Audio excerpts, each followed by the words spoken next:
Hi there. Tonight we're stepping back in time, not to a grand battlefield or a bustling market, but to a place far more intimate and, perhaps, just as perilous, the medieval wedding. Imagine yourself in a drafty stone hall, the air thick with the scent of wood smoke and damp earth. You can almost hear the nervous murmurs, the rustle of rough-spun cloth, and the faint, unsettling squeal of a pig destined for the spit. This isn't the fairy tale wedding you've seen in movies, with doves and endless white lace. Oh no, you probably won't survive this kind of wedding without at least a mild case of the bubonic plague, or, at the very least, an incredibly uncomfortable sense of social obligation. So, before you get comfortable, take a moment to like the video and subscribe, but only if you genuinely enjoy what I do here. Feel free to post your location and local time in the comments below. It's always fun to see where you're all drifting off to sleep. Now, dim the lights, maybe turn on a fan for that soft background hum, and let's ease into tonight's journey together. You find yourself transported, a silent observer in a world where happily ever after was less about romance and more about real estate. The very air feels different, heavier, with the weight of tradition and pragmatism. You might catch a whiff of unwashed wool or the sweet, cloying smell of fermenting mead. The sounds are raw, the clatter of wooden trenchers, the distant bleating of a goat, the low, guttural murmur of conversations about land deeds and livestock. You're witnessing the subtle anxieties of a young woman, perhaps no older than your own teenager, being led towards a future she didn't choose, or the stoic resolve of a father securing his family's lineage through a well-placed alliance. This isn't just about a couple getting hitched. It's about communities intertwining, resources merging, and bloodlines continuing. Think of it as the ultimate medieval merger and acquisition, but with significantly more awkward dancing. The concept of love as a prerequisite for marriage, which we hold so dear today, was largely a fanciful notion, a poetic ideal for troubadours, not for the practicalities of daily life. For the vast majority, marriage was an economic and social arrangement, a contract sealed by families for mutual benefit. It was the bedrock of medieval society, establishing property rights, securing inheritances, and solidifying social standing. A marriage could elevate a family, forge a powerful alliance, or simply ensure the next harvest had enough hands to bring it in. You see, your future wasn't really your own. It was a carefully constructed puzzle piece in a much larger, intergenerational strategy, and you thought picking out wedding favors was stressful. Interestingly, while affection wasn't the primary driver, instances of genuine devotion certainly weren't unheard of.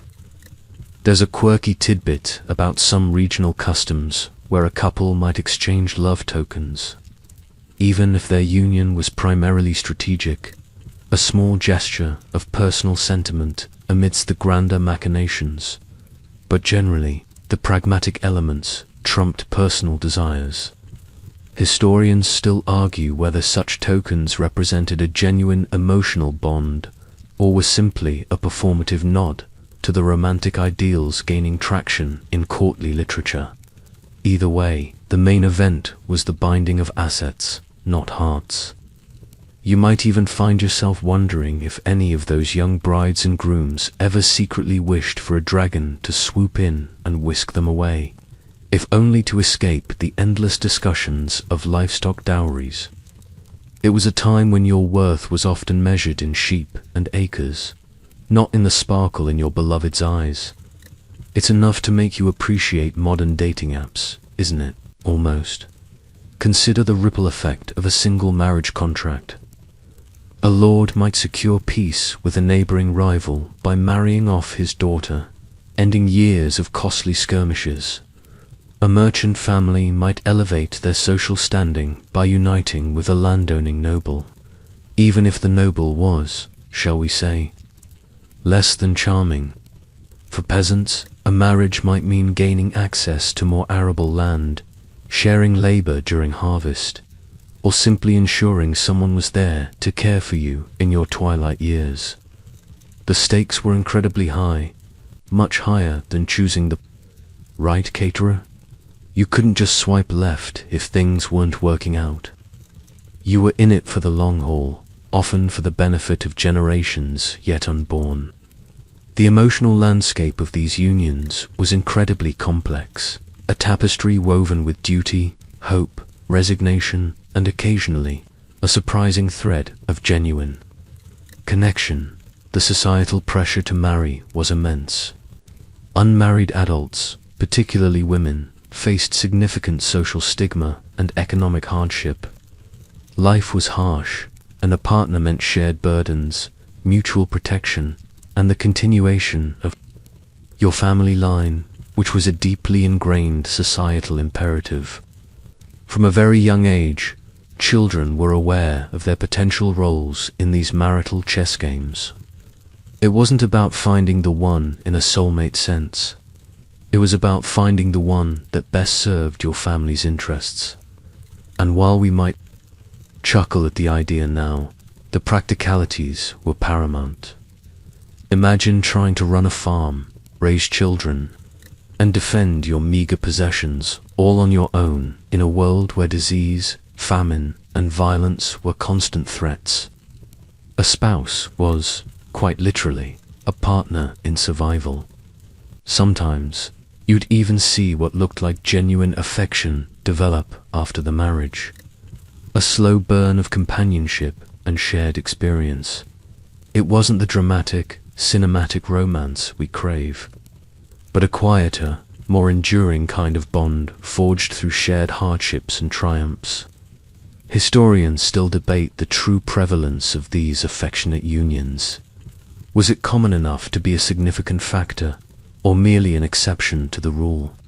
Regardless, the groundwork was always practical. You might have found yourself nodding along during a particularly dry dowry negotiation, internally calculating how many chickens that land grant could support. It truly puts a new spin on for richer, for poorer, doesn't it? The very foundation of your existence, your social standing, your future security, and even your children's prospects, all hinged on these meticulously arranged unions. It's a stark reminder that what we consider normal in relationships is a relatively modern invention. So, you've just grasped the rather unromantic reality of medieval marriage as a strategic alliance. Now, let's talk about the first crucial step in this elaborate dance, the betrothal. This wasn't some casual going steady announcement. It was a legally binding contract, a promise to marry, often made years before the actual wedding ceremony. Imagine signing a major business deal, but instead of merging companies, you're merging entire family legacies. You'd find yourself sitting in a chilly chamber, perhaps a lord's solar or a merchant's counting house, watching as parchments were unrolled and quill pens scratched out terms that would dictate the next several decades of your life. The air would be thick with anticipation, not of love, but of profit and power. The betrothal or sponsor layer typically involved an agreement between the families of the prospective bride and groom. Sometimes the future spouses might be present, but often, especially if they were very young, their parents or guardians acted entirely on their behalf. This was the moment when the crucial details were hammered out. The dowry the bride's family would provide. The dower the groom would settle upon his future wife. And any other specific clauses related to inheritance, property rights, and even potential heirs. It was less about whether he put a ring on it and more about whether he put a significant chunk of land and gold on it. The engagement ring, if one was given, was a mere trifle compared to the serious financial negotiations occurring. You might even find yourself stifling a yawn as the legalese droned on, wishing you were out in the stable, playing with the puppies, instead of listening to the intricate details of a feudal tax arrangement that indirectly involved your future. A fascinating, somewhat quirky aspect of betrothals was their legal weight. In some regions, a betrothal was considered almost as binding as marriage itself. If either party backed out without a very good reason, like a significant breach of contract, or an unrevealed impediment like consanguinity, severe financial penalties, or even social ostracization could follow. It was a serious commitment, reflecting the period's emphasis on oaths and promises. There's a story, perhaps apocryphal but illustrative, of a young noble who tried to renege on a betrothal because he'd taken a fancy to another lady, only to find himself hauled before an ecclesiastical court and compelled to honor the original agreement. Talk about awkward family dinners for the next 40 years. The church, ever keen to exert its influence, played an increasingly important role in formalizing these agreements. While initially more of a secular contract, by the later Middle Ages, the church began to insist on public betrothals and even blessings, emphasizing the sacred nature of the promise. This meant that the contract wasn't just witnessed by family and scribes, but increasingly by priests and community members. This added an extra layer of moral and spiritual pressure to uphold the agreement. Historians still argue about the exact point at which the church's involvement transformed betrothal from a purely contractual obligation into a quasi-religious rite. Was it a gradual process of integration, or did specific papal decrees dramatically shift the landscape? You, however, are probably just thinking about how many sheep that dowry represents. The purpose was clear: stability. In a world where alliances shifted like the wind and resources were scarce, a formal betrothal provided a degree of certainty. It allowed families to plan for the future, to merge estates, or to secure a strategic foothold in a new region.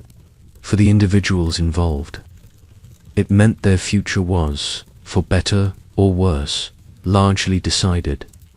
You wouldn't wake up one morning to find your intended had suddenly decided to join a monastery, though that certainly did happen sometimes, causing considerable familial headaches. No, this was a done deal, practically speaking. It might not have been what you wanted, but it was what your family needed. And in the medieval world, family needs almost always trumped individual desires. It really puts cold feet in a whole new perspective, doesn't it? Because, in this era, cold feet could lead to very warm legal trouble. So, while you might dream of a romantic proposal on bended knee, complete with soaring violins and a sunset, your medieval counterpart was likely more concerned with whether the ink on the parchment would smudge, and if the promised oxen were sturdy enough. The betrothal was the moment the gears of fate truly began to turn, locking two lives onto a shared, often predetermined path, all for the greater good of family, land, and lineage. No grand gestures, no declarations of undying affection, just the sober reality of two families striking a deal, witnessed and legally binding, laying the groundwork for a future that was anything but uncertain. It was the ultimate trust, the process moment, even if the process involved more ledgers than longing looks. With the betrothal firmly established, you now move to the very bedrock of these medieval marital alliances, the dowry and dower. Forget the sentimental notion of something old, something new, something borrowed, something blue for a moment. In the medieval world, marriage was less about merging hearts and more about merging assets. and these two terms were the financial engine of almost every union. You're standing, perhaps, beside a robust chest, not unlike a pirate's treasure chest, only instead of doubloons, it might contain bolts of fine cloth, a strong box of silver pennies, or even deeds to parcels of land. The air hums with a more mercantile energy than even the betrothal negotiations. This is where fortunes could be made or lost. Let's start with the dowry. This was the property, goods, or money that the bride's family transferred to the groom or his family upon marriage. Think of it as a contribution to the new household, designed to support the wife and, eventually, her children. It was, in essence, her share of her family's wealth, handed over upon her marriage rather than as an inheritance after her parents' deaths. The size and nature of a dowry could vary wildly. For a peasant family, it might be a few chickens, a cow, some household linens, and a sturdy cooking pot, items essential for setting up a new, modest home. For a wealthy merchant's daughter, it could be a significant sum of cash, valuable trade goods, or even property in a bustling town.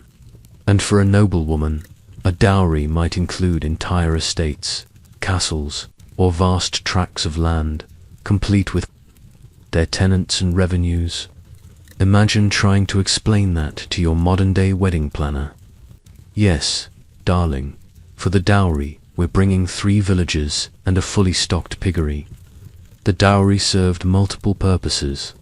Firstly, it provided for the bride, offering her some financial security within her new family. Secondly, it acted as a sort of advance inheritance, ensuring daughters received a portion of the family wealth when they married, rather than waiting for their parents to pass. This was particularly important as sons typically inherited the bulk of the family's immovable property, like land.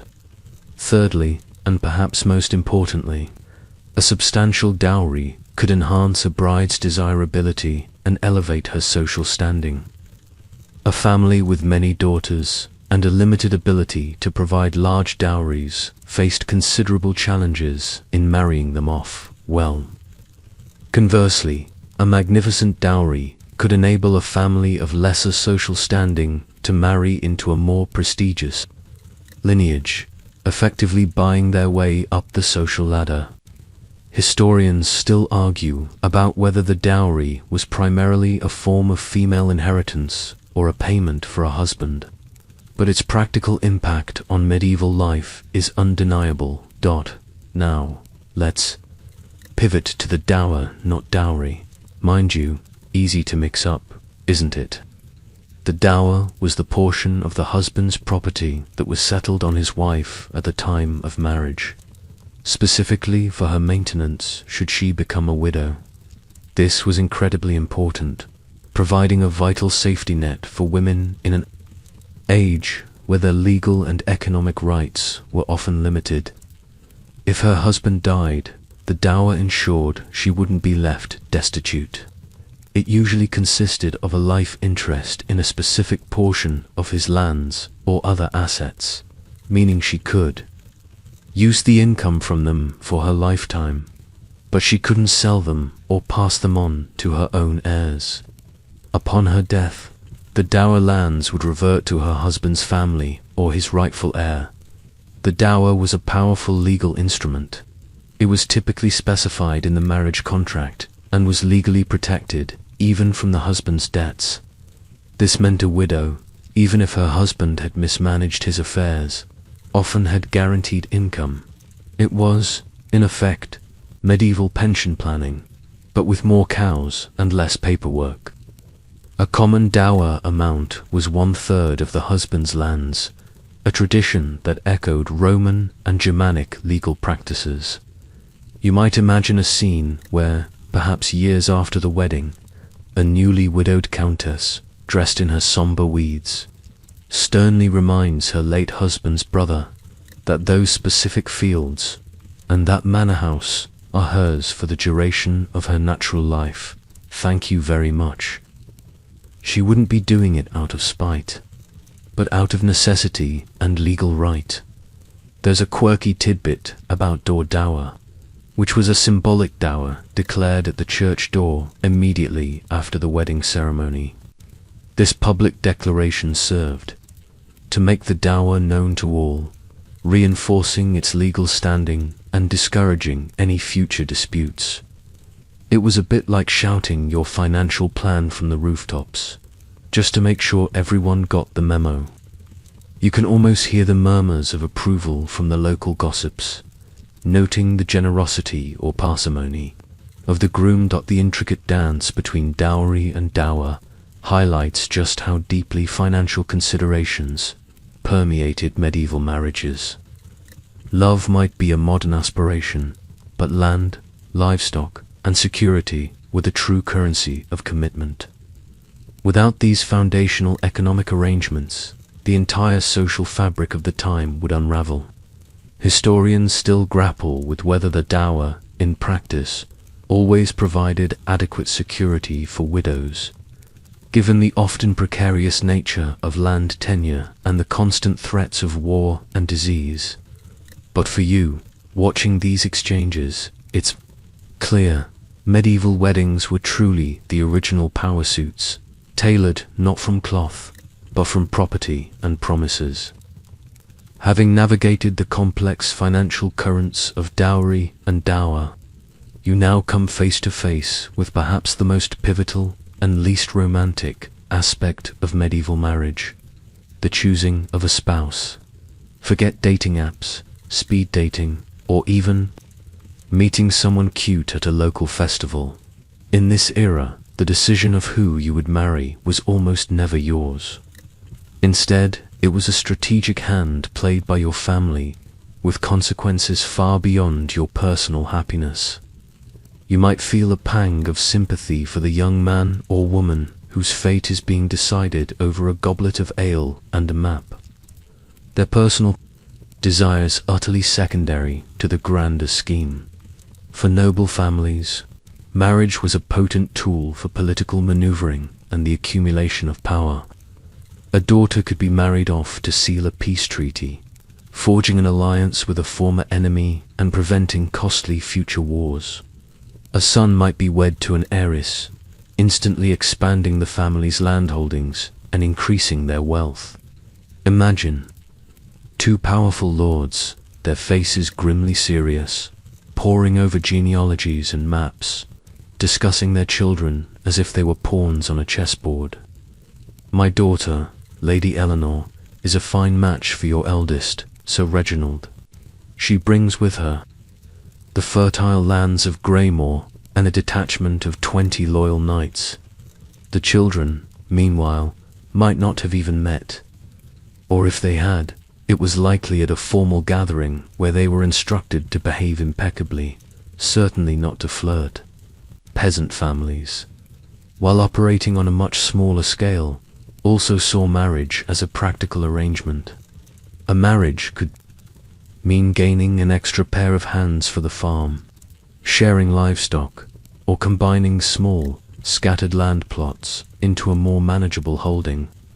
If you were a peasant, your parents might eye the sturdy son of a neighboring family, not for his charming smile, but for his strong back and knowledge of crop rotation.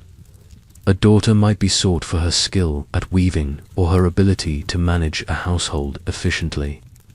Love was a luxury, survival was a necessity. You might overhear whispers of families trying to keep their children within the village, to maintain established social networks and mutual support systems, avoiding outsiders who might disrupt the familiar rhythm of life. The concept of free choice in marriage was almost non-existent, particularly for those higher up the social ladder. While the church increasingly emphasized the importance of consent, that a marriage was only valid if both parties willingly consented to it, this consent was often given under immense familial pressure. Could a young noblewoman truly refuse a marriage that meant peace for her kingdom? Could a peasant girl defy her parents when her marriage meant the difference between starvation and a slightly less arduous life for her family? It's a tricky line. Historians still argue about the true extent of individual agency in medieval marriages.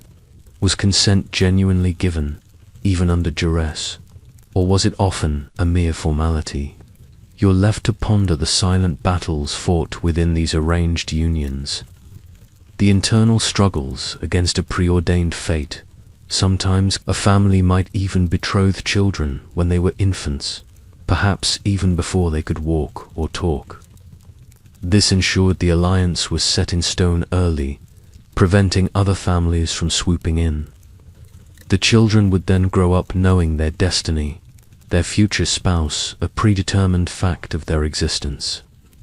Imagine knowing your entire life, from the cradle, precisely who you would marry. It takes away the agony of choice, perhaps, but it also strips away the joy of discovery.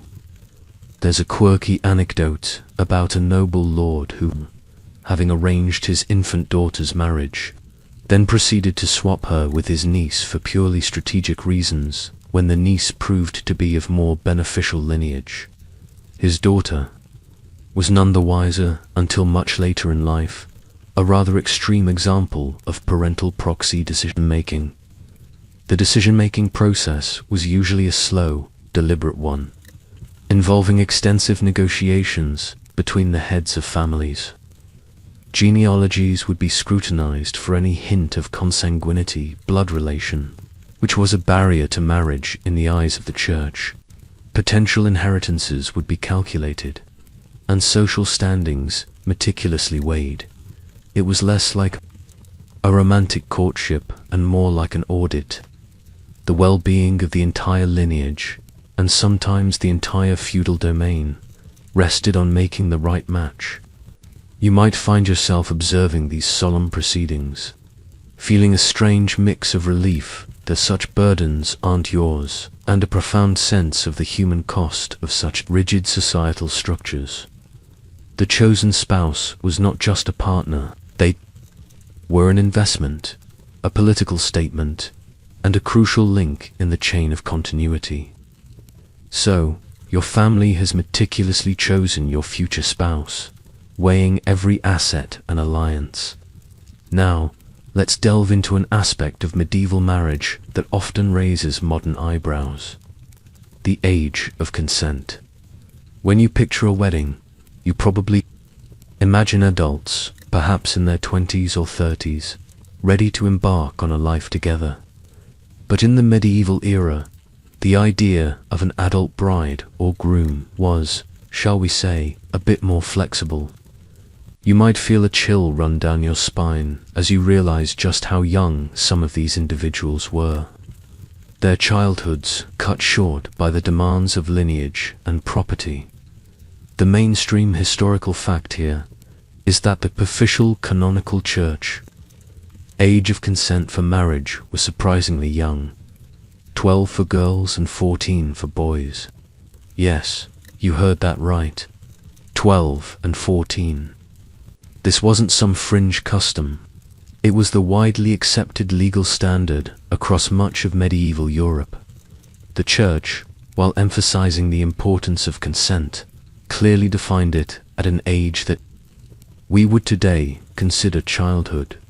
This meant that, theoretically, a 12-year-old girl could agree to a marriage, and that agreement would be considered legally binding, while actual marriage ceremonies often took place a few years later. Perhaps when the couple was in their late teens, the betrothal could happen much, much earlier, formalizing the union from infancy in some cases. Imagine being a preteen, still, figuring out how to tie your shoes properly, and knowing your entire adult life partner was already decided. It's enough to make you grateful for the freedom to just pick your own socks in the morning. Now, for a quirky or fringe tidbit, while 12 and 14 were the canonical ages, marriages and especially betrothals could sometimes be arranged even earlier. There are records of infants being betrothed. though these were more like future contracts that required a later official consent when the children reached the canonical age. If a marriage occurred before the canonical age, it was considered imperfect and could be annulled unless the couple, upon reaching the legal age, explicitly chose to ratify or reconsent to the union. This creates an interesting legal loophole, a sort of medieval undo button, but only if you manage to press it at the right time. You can almost picture a bewildered 13-year-old being asked if they'd like to confirm their marriage, having likely forgotten they were even betrothed to begin with. The reasons for such early marriage ages were deeply rooted in the realities of medieval life. Firstly, life expectancy was considerably shorter. If you wanted to ensure heirs and the continuation of your family line, you needed to start young. Delaying marriage meant risking death by disease, famine, or warfare before you could produce children. Secondly, particularly for noble families, early betrothals solidified political alliances for longer periods and prevented potential rivals from snatching up desirable heiresses or heirs. Marrying off a child at a young age ensured that the family's strategic goals were met quickly and decisively. And thirdly, for agricultural communities, an extra pair of hands was always welcome on the farm, and marrying off children meant forming new household units that could contribute to the overall labor force. It was less about nurturing young love and more about pragmatic population management. Historians still argue whether the concept of childhood as we understand it even existed in the medieval period in the same way. Were these young brides and grooms truly seen as children, or were they considered small adults, ready to take on adult responsibilities as soon as they were physically able? The evidence is mixed, with some scholars pointing to the playful aspects of medieval childhood, while others emphasize the early integration of children into adult work and social roles. You might imagine a tiny bride, no taller than your knee, trying to manage a household, or a small groom attempting to command respect from his tenants. It was a world that demanded maturity long before our modern society would deem it appropriate. The practical implications of marrying so young were profound. For girls, it often meant an abrupt transition from girlhood to the burdens of household management and childbearing. Many young women would become mothers shortly after their 12th or 13th birthday, putting immense strain on their bodies in an era with limited medical knowledge. For boys, it meant taking on the responsibilities of a household head, managing land, and potentially even military duties at an age when today they'd be playing video games. There were no gap years, no extended periods of self-discovery. Your future was set, and you were expected to step into it, ready or not. It makes you wonder how many medieval young adult novels would have simply ended with, "And then she got married at 13 and had 6 children, the end."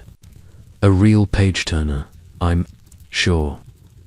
So, you've witnessed the solemn betrothal, understood the weight of dowry and dower, and perhaps winced at the incredibly young ages at which these unions were forged. Now, let's turn our attention to an essential and highly public step that ensured the entire community knew about the impending nuptials, the banns of marriage. This wasn't just a quaint tradition. It was a crucial safeguard designed to prevent unlawful marriages and ensure transparency in a world where records were scarce and communities were tight-knit. You might imagine yourself standing amidst a congregation, perhaps a little bored, as the local priest reads out the names, his voice echoing in the stone church. The mainstream historical fact is that the posting or proclamation of bans of marriage became a widespread and vital practice across medieval Europe, enforced by canon law. Essentially, A public announcement of the intention to marry was made in the parish church of both the bride and groom, for 3 consecutive Sundays or holy days during the main service. This was usually done during Mass, when the largest number of people would be present. The priest would announce the names of the prospective couple and invite anyone who knew of a legal impediment to the marriage to come forward. Think of it as the medieval equivalent of a very public social media announcement. But instead of likes, you're hoping for no objections. What constituted a legal impediment? Oh, the list was rather extensive and could be quite complicated. It primarily revolved around consanguinity being too closely related by blood, which was a major no-no in the eyes of the Church. Affinity being too closely related by marriage. For example, marrying your deceased spouse's sibling, or a pre-existing contract like another marriage or a solemn vow of chastity. If, for instance, a distant cousin who you hadn't seen since you were knee-high to a grasshopper popped up during the band's reading to reveal a shared great-great-grandmother, your wedding plans could grind to a halt. Historians still argue about how effective the bans truly were in catching all impediments, especially in large or transient populations, but they certainly provided a significant deterrent. There's a quirky tidbit about how people actually made their objections known. It wasn't always a polite whisper to the priest. Sometimes, someone with knowledge of an impediment might publicly call out during the service, causing quite a stir. Imagine the gasps and murmurs rippling through the congregation as someone declares, "But Father, he's already secretly married to my sister's cousin 3 villages over." It would have been the ultimate church drama, far more captivating than the sermon, and a definite highlight for the local gossip mill. This public challenge, however, wasn't taken lightly. You had to have a legitimate reason and be prepared to prove it, as false accusations could have serious consequences. The practice of bans served several crucial purposes beyond just checking for impediments. Firstly, it formalized the intention to marry, making it a public commitment. No secret. Weddings in the dead of night for most people. This was a community affair. Secondly, it acted as a form of social control and community policing. Everyone in the village knew who was marrying whom, and could exert subtle or overt pressure to ensure the proper customs were followed. And thirdly, it reinforced the church's authority over marriage. By making these announcements a mandatory part of the spiritual service, the church asserted its role as the ultimate arbiter of lawful unions, slowly but surely shifting marriage from a purely secular contract to a sacrament. You might be wondering, what happened if an impediment was declared? Well, the marriage would be suspended and an investigation would begin, usually conducted by the ecclesiastical courts. This could be a lengthy and often expensive process, involving witnesses, sworn testimonies, and delving into family histories. Many a hopeful couple found their dreams dashed by the revelation of a too close blood tie, forcing them to seek a papal dispensation, a special permission from the Pope, often costly and difficult to obtain, or abandon the union altogether. So, that nervous twitch you feel while waiting for your name to be read during a school assembly, multiply that by about 1,000, add the weight of your family's honor, and you're getting close to the medieval ban's experience. It was a moment of public scrutiny, a final test of worthiness before the ultimate commitment. You've heard the bans, so the whole village knows you're getting hitched. Now, before the actual ceremony, comes a layer of complexity that might surprise you. Prenuptial agreements.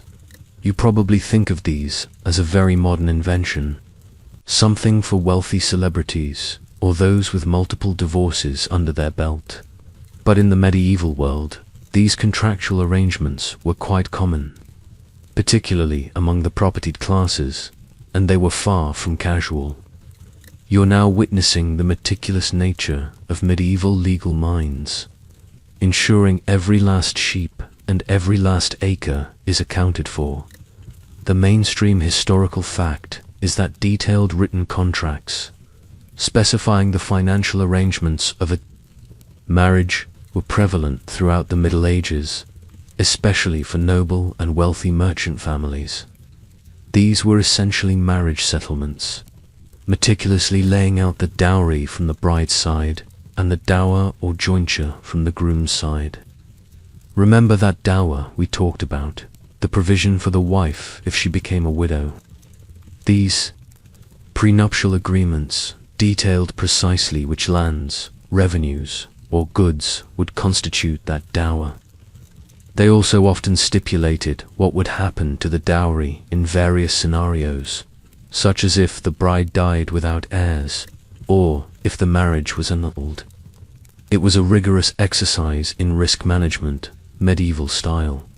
These agreements went beyond just the basic dowry and dower. They could specify the number of attendants the bride would bring to her new household, the cost of her wardrobe, or even the type of feasts that would be held. For grand aristocratic unions, these documents could be incredibly lengthy and complex, negotiated over months, sometimes even years. Imagine a legal team, albeit in monks' robes, poring over scrolls and waxing lyrical about the yield of a specific pasture.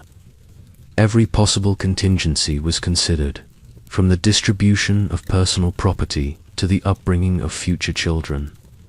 You might feel a dull ache in your head just imagining the sheer volume of bureaucratic detail involved, far more intricate than picking out dinnerware patterns. Here's a quirky tidbit. Some of these prenuptial contracts even contained clauses about the appearance of the prospective spouse. While certainly not common, there are rare instances where a contract might include a provision that if the intended spouse turned out to have a disfiguring illness or a severe physical deformity not disclosed prior to the agreement, the contract could be voided. It's a stark, if somewhat chilling, reminder that medieval marriage was indeed a transaction where the goods had to meet a certain standard. Historians still argue about how frequently such clauses were truly invoked, or if they merely served as a deterrent against deception during negotiations. Was it a genuine concern for physical attributes, or simply another layer of legal protection against bad faith? It certainly paints a vivid, if unflattering, picture of a pragmatic world. These prenuptials were vital for the security of both families. For the bride's family, it ensured their daughter would be provided for, regardless of her husband's fortunes or eventual demise.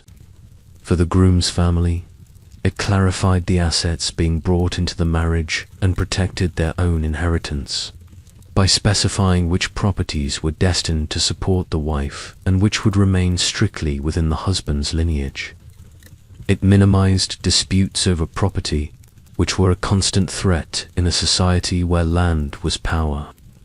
Without these detailed agreements, property ownership could become incredibly muddled, leading to costly legal battles and even violent feuds between families.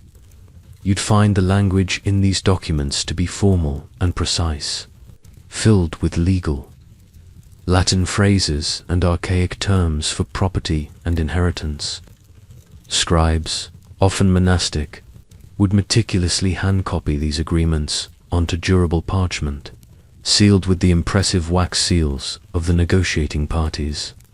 These documents were the ultimate expression of trust and foresight, a testament to the fact that medieval people, despite living in a world we perceive as chaotic, were incredibly methodical when it came to their long-term financial and familial well-being. So, the next time you hear about a celebrity prenup, Remember that it's a tradition with roots stretching back over 1,000 years, proving that when it comes to money and marriage, some things truly never change. You might even find yourself silently applauding their foresight, even if your own wedding plans involve nothing more complicated than deciding between chicken or fish. With the complex financial and legal intricacies of the betrothal and prenuptial agreements firmly behind you, it's time to consider what the medieval bride and groom actually wore. If your mind immediately conjures images of flowing white gowns and perfectly tailored suits, you're in for a delightful medieval reality check.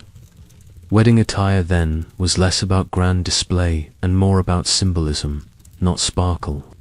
You might find yourself peering at the rough textures and muted colors, a stark contrast to the dazzling silks and satins you're accustomed to seeing in modern bridal magazines. The mainstream historical fact is that the white wedding dress, as we know it today, is a relatively recent invention, largely popularized by Queen Victoria's choice for her marriage in 1840. In the medieval period, there was no specific wedding dress, color, or style. Instead, brides and grooms typically wore their best clothes, which meant garments made from the finest fabrics they could afford, often in rich, vibrant colors that denoted wealth and status. Think deep reds, blues, or greens, dyed with expensive pigments. A noble bride might wear a gown of silk or fine wool, perhaps embroidered with gold thread, while a peasant bride would don her newest and sturdiest tunic and kirtle, likely made of coarser wool or linen. The emphasis was on demonstrating the family's standing and prosperity, not adhering to a specific bridal aesthetic. For noble women, their best might include layers of tunics, a surcoat, an outer gown, and perhaps a mantle, all adorned with furs or jewels. If their family was truly wealthy, men too would wear their finest tunics, hose, and possibly a fur-lined cloak or a finely woven outer garment. The idea was to look dignified, prosperous, and appropriately dressed for a formal occasion. It was less about a single show-stopping garment and more about the overall impression of wealth and propriety.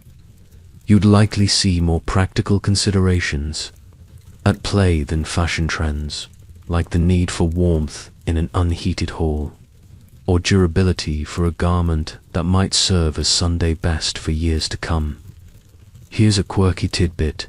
While white wasn't the norm, blue was a particularly favored color for brides across various social strata.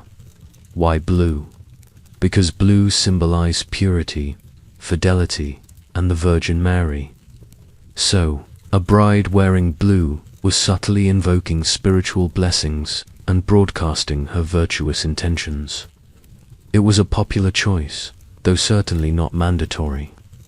You might even imagine a peasant girl proudly donning a new blue apron or a blue ribbon in her hair, her own small nod to tradition and hope for a faithful marriage.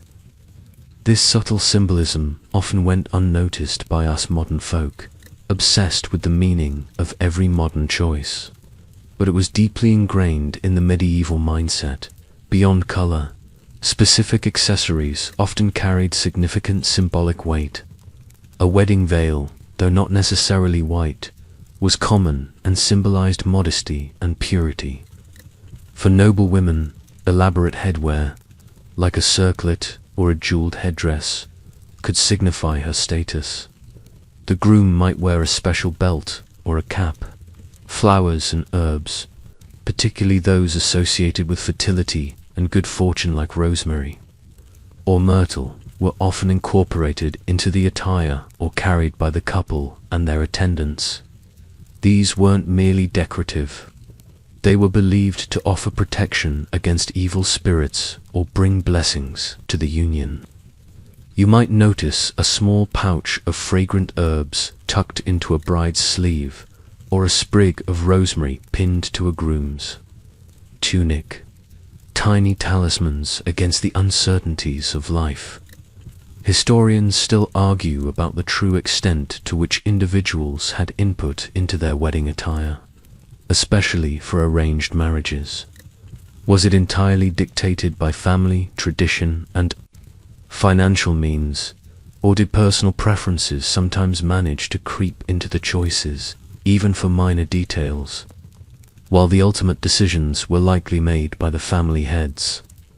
One can imagine a young noblewoman perhaps subtly hinting at a preference for a certain shade of green, or a peasant groom expressing a desire for a new pair of boots over a slightly finer tunic.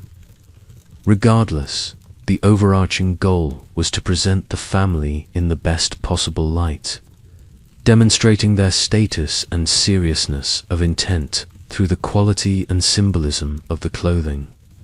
So, as you observe the rich fabrics and practical designs, remember that every thread, every color, and every herb was telling a story, far older and far more practical than our modern tales of sartorial splendor. You've seen the practical attire, more an expression of status than fashion. Now, let's consider the invisible, yet immensely powerful, force that increasingly shaped these medieval unions. The Church's role.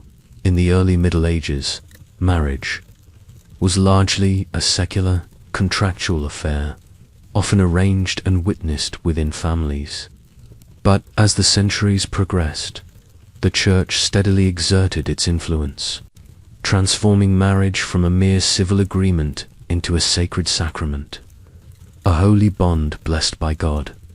You're now standing in a dimly lit church, the scent of incense lingering, feeling the weight of divine authority descend upon the proceedings.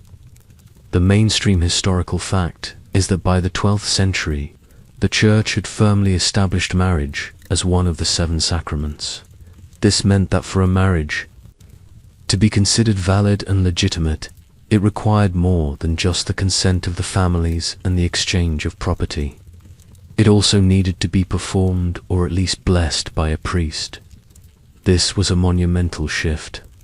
No longer just a social or economic contract, marriage became an unbreakable spiritual bond, divinely ordained and, theoretically, indissoluble. This transformation gave the Church immense power over people's marital lives. From dictating acceptable partners, remember the rules on consanguinity, to enforcing marital fidelity. Before this shift, a couple could technically marry themselves through mutual consent and cohabitation, a sort of common law marriage.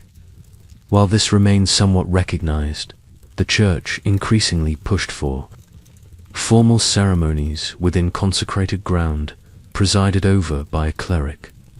This move wasn't just about ritual, it was about control. By controlling the rites of marriage, the Church gained authority over legitimacy of heirs, inheritance, and moral conduct.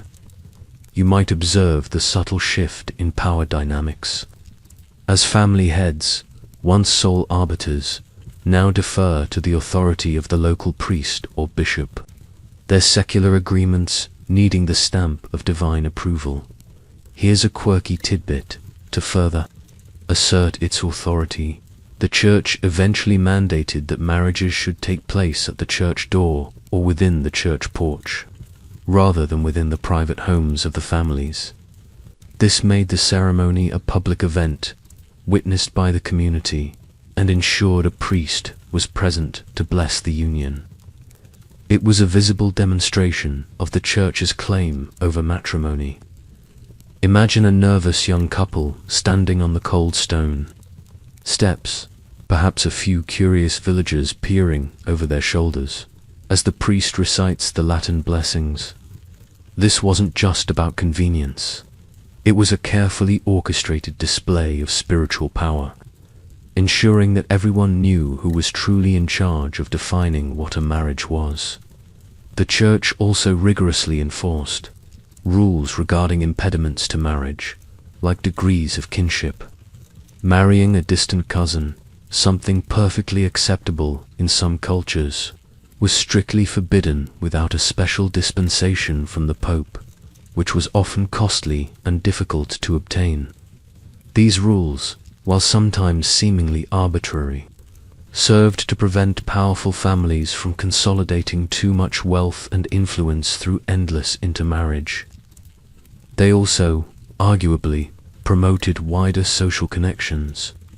Historians still argue whether the Church's increasingly strict rules on consanguinity were primarily driven by genuine theological concerns for genetic health, or more by a desire to extend its control over noble lineages and their land holdings. For you, however, the practical effect is clear. Navigating the intricate web of family trees became a matter of eternal salvation.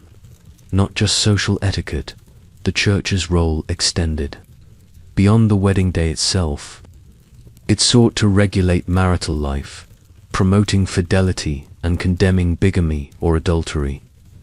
Ecclesiastical courts heard cases related to marriage disputes, annulments, and separations, providing a legal framework that intertwined with secular law. The ideal of marriage as a permanent, sacred bond, till death do us part, largely emerged from the Church's teachings, shaping societal expectations for centuries to come. So, while your modern mind might focus on the vows exchanged, remember that the very concept of those vows, and the hallowed ground upon which they were spoken, was increasingly dictated by a powerful spiritual institution. The faint sound of Gregorian chant seems to underscore this point, a constant reminder of the divine gaze watching over every medieval union. With the Church's blessing becoming increasingly central, the next stage of the medieval wedding was often a public spectacle, designed to impress and involve the entire community. The wedding procession, this wasn't a quiet, intimate walk. It was a vibrant, often boisterous display of familial pride and communal celebration. You might find yourself caught up in the throng, the muddy path beneath your feet, the air alive with the sounds of voices, simple music, and perhaps the lowing of cattle being led as part of the dowry. The mainstream historical fact is that wedding processions were a common and significant feature of medieval weddings, particularly for the noble and wealthy. The size and grandeur of the procession were directly tied to the social status of the families involved. For a peasant wedding, it might be a small group of family and close friends walking from the bride's home to the local parish church, perhaps accompanied by a fiddler or a flutist. For a noble wedding, however, it could be a truly magnificent affair. A long train of richly dressed guests, mounted knights, servants carrying banners, musicians playing loud pipes and drums, and perhaps even wagons laden with the dowry goods, parading through the village or town. Imagine trying to explain to a modern bride that her wedding entrance involves a literal parade of her inherited livestock. The procession served multiple purposes. Firstly, it was a public declaration of the marriage, a visible affirmation of the union that had been announced through the banns. Everyone could see it, making the contract undeniably public. Secondly, it was a display of wealth, power, and prestige. A grand procession showcased the family's importance and their ability to host such an event, boosting their social standing within the community and beyond. Thirdly, it was a means of gathering witnesses. All those people lining the streets, or following behind, could later attest to the fact that the marriage took place. You might find yourself elbowing a fellow villager for a better view, marveling at the rich fabrics of the noble women or the sheer number of armed guards accompanying the groom's party. There's a quirky tidbit about the route itself. Sometimes, the procession would deliberately take a circuitous path, winding through the village or town, to ensure maximum visibility and allow as many people as possible to witness the event. It wasn't about the shortest distance between 2 points. It was about the greatest number of eyeballs. You can imagine the gossips of the village setting up shop along the route, critiquing everything from the bride's attire to the number of servants. In some regions, certain traditional stops were made along the way, perhaps at the local well for a symbolic drink, or at a crossroads for a blessing. These customs, while varying, all underscored the communal nature of the event. The atmosphere of the procession could range from solemn and formal to joyous and celebratory. While the immediate family might maintain a dignified composure, the accompanying guests and villagers would often be more boisterous, shouting blessings, throwing grain for fertility, or playing music. It was a day for the community to come together, to share in the joy, and to reaffirm the social bonds that held their world together. The air would be filled not just with human voices, but perhaps the neighing of horses, the jingling of harness bells, and the occasional squawk of a chicken protesting its inclusion in the dowry display. Historians still argue about the precise significance of these processions for different social classes. While we have ample evidence of elaborate noble processions, were peasant processions equally important, albeit on a smaller scale, for community recognition? Or were they sometimes bypassed altogether due to economic constraints? Regardless, for those who participated or witnessed, the wedding procession was an undeniable force, drawing everyone into the narrative of a new union. It was the visual prologue to the vows, setting the stage with pomp and circumstance, or humble sincerity, depending on the status of the soon-to-be-wed couple. You feel the ground vibrate slightly as a cart laden with provisions rumbles past, carrying not just food for the feast, but the very essence of a new life beginning. Having witnessed the impressive, perhaps even chaotic, wedding procession, you finally arrive at the heart of the matter, the ceremony, simple, yet profound vows. Gone are the bustling streets and curious onlookers, at least for a moment. You're now standing within the hushed confines of a medieval church, the air cool and faintly musty, illuminated by the flickering glow of candles. This is where the solemn exchange of promises takes place, transforming a secular agreement into a divine bond. The mainstream historical fact is that the medieval wedding ceremony itself, particularly by the later Middle Ages, was surprisingly brief and straightforward compared to many modern, elaborate rites. It typically took place at the church door or in the church porch, as we discussed, a key strategy for the church to assert its authority before moving inside for the nuptial. Mass, the core of the ceremony, involved the mutual consent of the bride and groom, expressed through simple spoken vows. The priest would often ask the couple directly if they took each other as husband and wife, and their affirmative "I do," or the Latin equivalent, was the crucial moment that legally and spiritually bound them. This verbal consent, given freely and publicly, was the cornerstone of a valid marriage. Following the vows, a ring was exchanged. This ring, typically simple and unadorned, was placed on the fourth finger of the bride's left hand, a tradition that goes back to ancient beliefs about a vena amoris, or vein of love, running directly from that finger to the heart.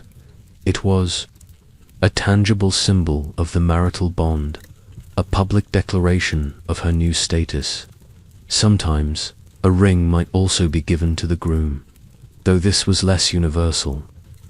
The ring served as a constant physical reminder of the solemn promises made, a small, circular anchor in a turbulent world. Here's a quirky tidbit. While the modern you may kiss the bride is a familiar conclusion, the medieval ceremony often included a communal kiss of peace, sometimes shared among the couple and the priest, or even with close family members. It was a symbolic gesture of unity and blessing, not necessarily a romantic display. Imagine the awkwardness of sharing a formal peck with your new father-in-law, all in the name of marital harmony. This small ritual underscored the communal and spiritual aspects of the union far more than any passionate embrace. Historians still argue about the precise evolution of the wedding kiss and its varying social meanings across different regions and centuries of the medieval period. Was it always a chaste blessing, or did it carry more romantic undertones in some contexts? After the vows and the ring exchange, the couple might then enter the church for the nuptial mass, a special service dedicated to blessing the newly married pair. During this mass, the couple would often kneel at the altar, and the priest would offer prayers and blessings specifically for their fertility and happiness. This part of the ceremony emphasized the sacramental nature of marriage, appealing to divine grace to consecrate their union. You might hear the resonant tones of Latin prayers, the soft rustle of robes, and feel the solemnity of the moment. A stark contrast to the earlier street festivities, the profound simplicity of the medieval vows is striking. There were no lengthy personal speeches, no elaborate readings. The emphasis was on the direct, unequivocal declaration of intent. It reflected a society that valued clarity and adherence to tradition over individual expression. Every gesture, every word had meaning, rooted in centuries of custom and increasingly the dictates of the church. You might even find yourself contemplating the strength of a commitment made with such brevity, without the need for flowery language, relying instead on the sheer weight of public declaration and divine sanction. This simple act at the church door was the pivot around which entire family destinies turned, a powerful testament to the enduring human need for ritual and recognition of new beginnings. The soft echo of their "I do" seems to hang in the air, sealing their fate. You've just witnessed the solemn exchange of vows at the church door, the very bedrock of a valid medieval marriage. But before the church fully cemented its grip on marriage rituals, another, much older tradition persisted, especially in some regions. Hand fasting, a pre-church tradition, lingers.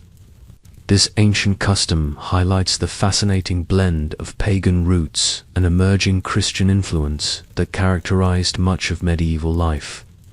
You might observe a simpler, more rustic gathering, perhaps outdoors or in a humble dwelling, where the focus is on a tangible, physical bond. The mainstream historical fact is that hand fasting was an ancient, pre-Christian betrothal or marriage custom that involved the literal binding of the couple's hands together, often with a cord, ribbon, or piece of cloth. This symbolic act signified their mutual commitment and the formation of their union. While the church increasingly sought to formalize marriage within its walls, hand fasting remained recognized, particularly in areas like Ireland, Scotland, and parts of Scandinavia, and even informally in some English regions. It was a verbal and physical contract, often without the direct involvement of a priest, relying instead on the presence of witnesses and the public declaration of intent. This tradition predated formal Christian marriage ceremonies and was rooted in Germanic and Celtic legal customs. It represented a solemn oath, an agreement between two people to live as husband and wife for a specified period, often a year and a day, or sometimes for life. If it was for a limited time, and after that period they wished to make it permanent, they would then either renew their vows or proceed with a church ceremony. If they decided not to continue, they could part ways without stigma, a surprisingly flexible arrangement for the era. This made hand fasting a kind of probationary marriage, an intriguing precursor to what we might call a modern trial separation, but conducted before the permanent commitment. Here's a quirky tidbit. In some remote areas, especially those where priests were scarce or the population held on to older customs, hand fasting could serve as the sole form of marriage, legally recognized by the community if not always enthusiastically endorsed by the church hierarchy. These were unions by consent and cohabitation, with a physical act of joining hands, followed by living together as man and wife, was enough to establish a valid marriage in the eyes of local custom and common law. Imagine the logistical nightmare for a traveling bishop trying to track down all the imperfect marriages in his diocese. Historians still argue about how widespread, truly informal, non-clerical hand fasting remained by the later Middle Ages, particularly after the Church's strong push for sacramental marriage. Was it a tenacious holdover, or did it mostly fade into obscurity, becoming a mere betrothal custom rather than a full marriage? The act of hand fasting itself was quite simple. The couple would stand facing each other, and a witness, or sometimes a designated elder or even a local leader, if a priest wasn't involved, would bind their right hands together. As their hands were bound, they would speak their vows, promising to be loyal and true to one another. It was a tangible, physical representation of their lives being intertwined, a visible knot of their commitment. You might hear the soft rustle of the cloth as their hands are tied, followed by the earnest, perhaps slightly trembling, voices of the bride and groom. Even as the church increasingly imposed its formal rites, elements of hand fasting were sometimes incorporated into official betrothal ceremonies or even wedding blessings, particularly at the church door. It was a way for the older customs to persist and blend with the newer, Christianized rituals.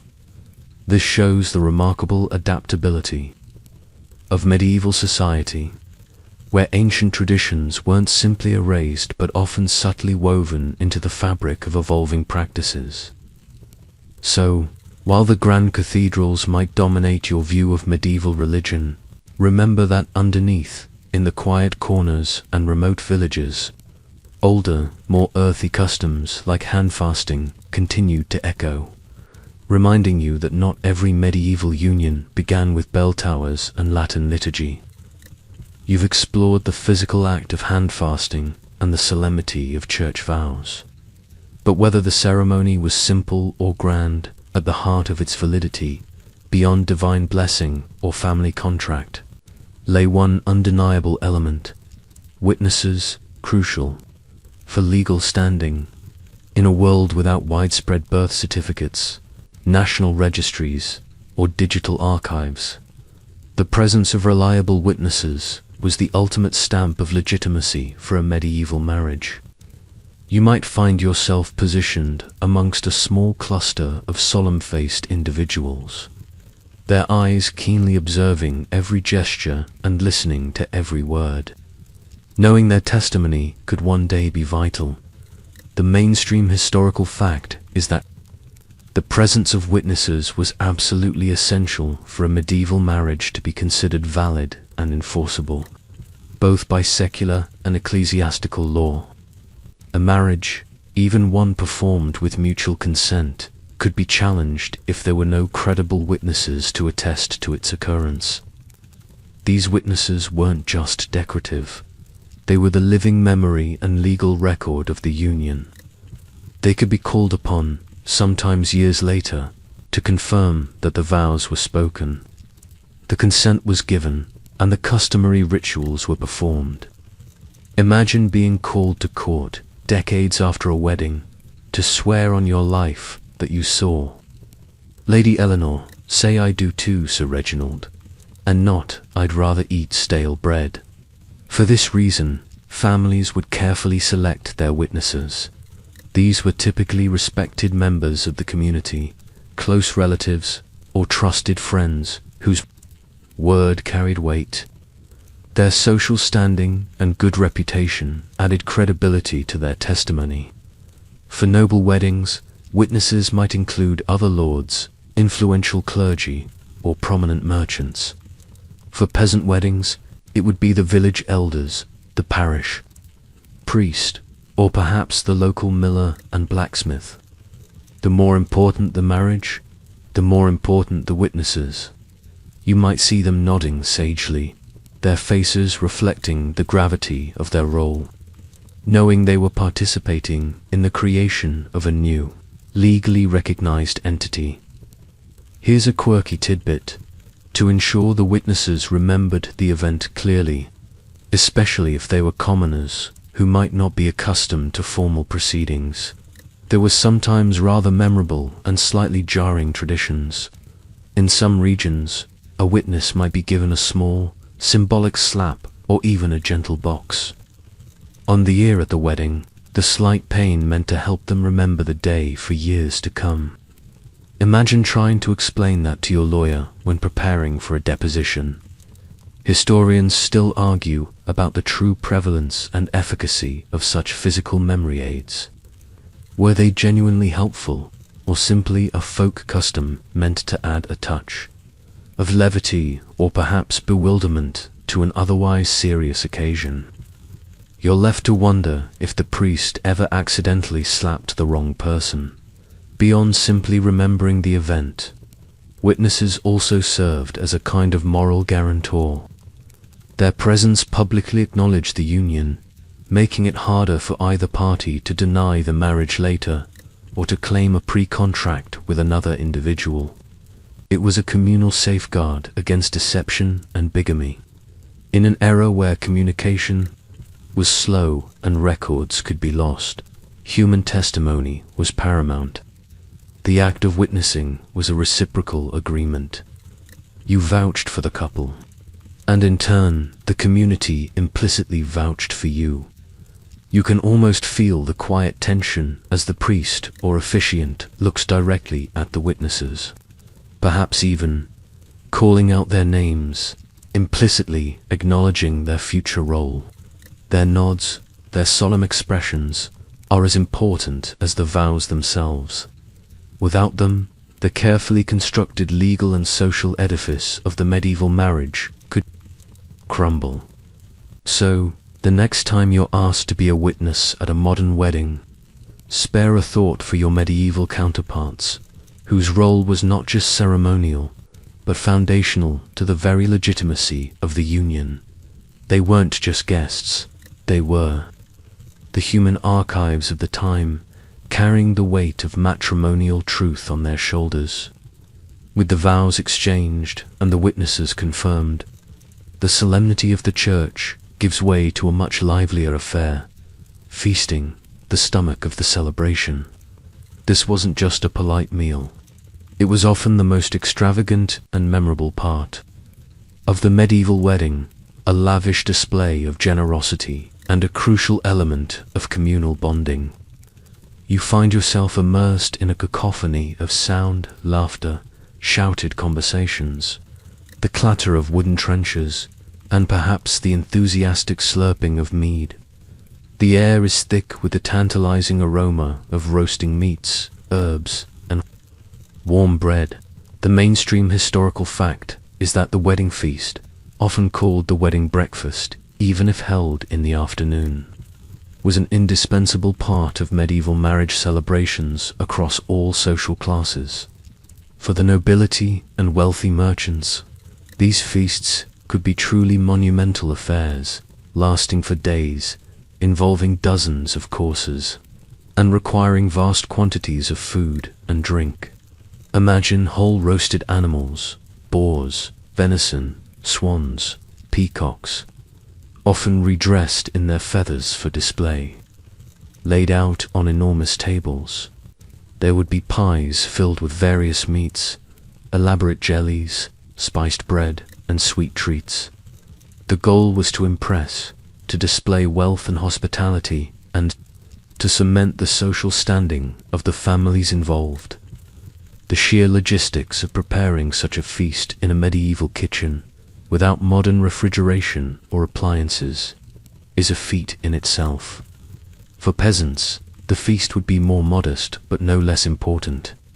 It might involve a communal potluck, with each family contributing what they could.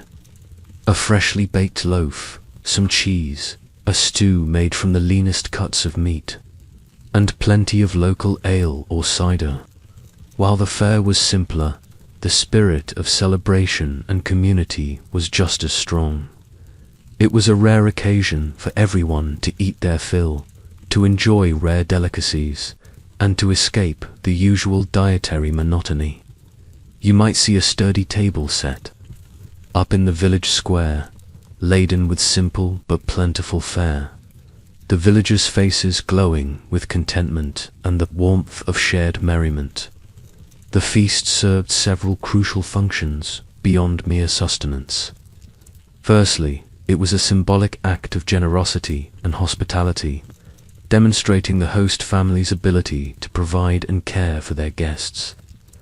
Secondly, it was a social gathering where members of both families and the wider community could mingle, forge new connections, and solidify existing alliances. Eating together was a powerful act of communal acceptance and unity.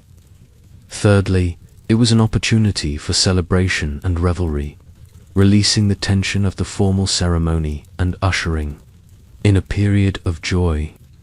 You might find yourself reaching for a piece of roasted fowl, marveling at the simple pleasure of good food and company. Here's a quirky tidbit. The food itself often carried symbolic meaning. Specific dishes might be served to promote fertility, ward off evil, or bring good luck. For example, nuts were often eaten for their association with abundance and fertility. In some wealthier households, incredibly elaborate subtleties, edible sculptures made from marzipan or other confections were presented, depicting allegorical scenes or coats of arms meant to amaze and entertain the guests. Imagine seeing a sugar castle complete with tiny, edible knights jousting on its ramparts. Historians still argue about the true extent to which such symbolic foods were consciously understood by all guests, or if they simply became part of the broader celebratory tradition. But it's clear that medieval feasting was far more than just filling your stomach. It was a multi-sensory experience packed with meaning. Beyond the sheer volume of food, the medieval feast was also characterized by its communal nature. Everyone ate together, often from shared trenchers, stale bread used as plates, later given to the poor or dogs, using knives and fingers, as forks were not widely adopted until much later. The seating arrangements, especially in noble households, were highly hierarchical, with the most important guests seated at the high table. You might find yourself seated on a bench, jostling for space, but feeling a genuine connection to the people around you, all sharing in the bounty. The air thrums with a palpable sense of contentment and well-being. The shared food forging bonds that formal contracts could only hint at. This lavish consumption marked the official end of the formal proceedings and the beginning of a joyous new chapter for the newly wedded couple. The clatter of trenchers and the aroma of roasted meats still linger in the air. But as the medieval wedding feast continues, another vital element comes to the fore. Music and entertainment. Merriment ensues. A wedding was not just a meal. It was a festival, a communal release of joy, and often a chance for rare indulgence in entertainment. You can feel the shift in the atmosphere from polite consumption to outright revelry, the rhythmic beat of a drum or the lilting tune of a lute filling the hall. The mainstream historical fact is that music, singing, storytelling, and various Forms of performance were integral parts of medieval wedding celebrations. For the wealthy, this might involve hired professional musicians, minstrels, jongleurs, and troubadours, who would play instruments like lutes, harps, flutes, pipes, and drums. They would perform songs, recite epic poems, tell witty anecdotes, and sometimes even juggle or perform acrobatics.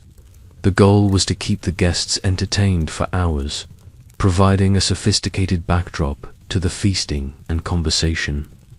Imagine a troupe of performers setting up in the corner of a grand hall, their melodies weaving through the chatter, offering a much-needed respite from the day-to-day grind of medieval life.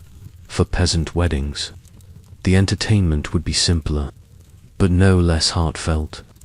Local musicians would bring out their fiddles, pipes, or drums. Villagers would sing traditional songs, tell folk tales, and engage in communal dances. These dances, often simple circle or line dances, were a fundamental part of the celebration, allowing everyone to participate and reinforcing community bonds. You might find yourself tapping your foot or even being pulled into a lively dance. The sheer infectious joy overcoming any initial shyness. The energy in the room would be palpable, a joyous release from the anxieties of daily survival. The types of entertainment varied greatly by region and social class. In some areas, mummers masked performers who acted out short plays or skits might appear.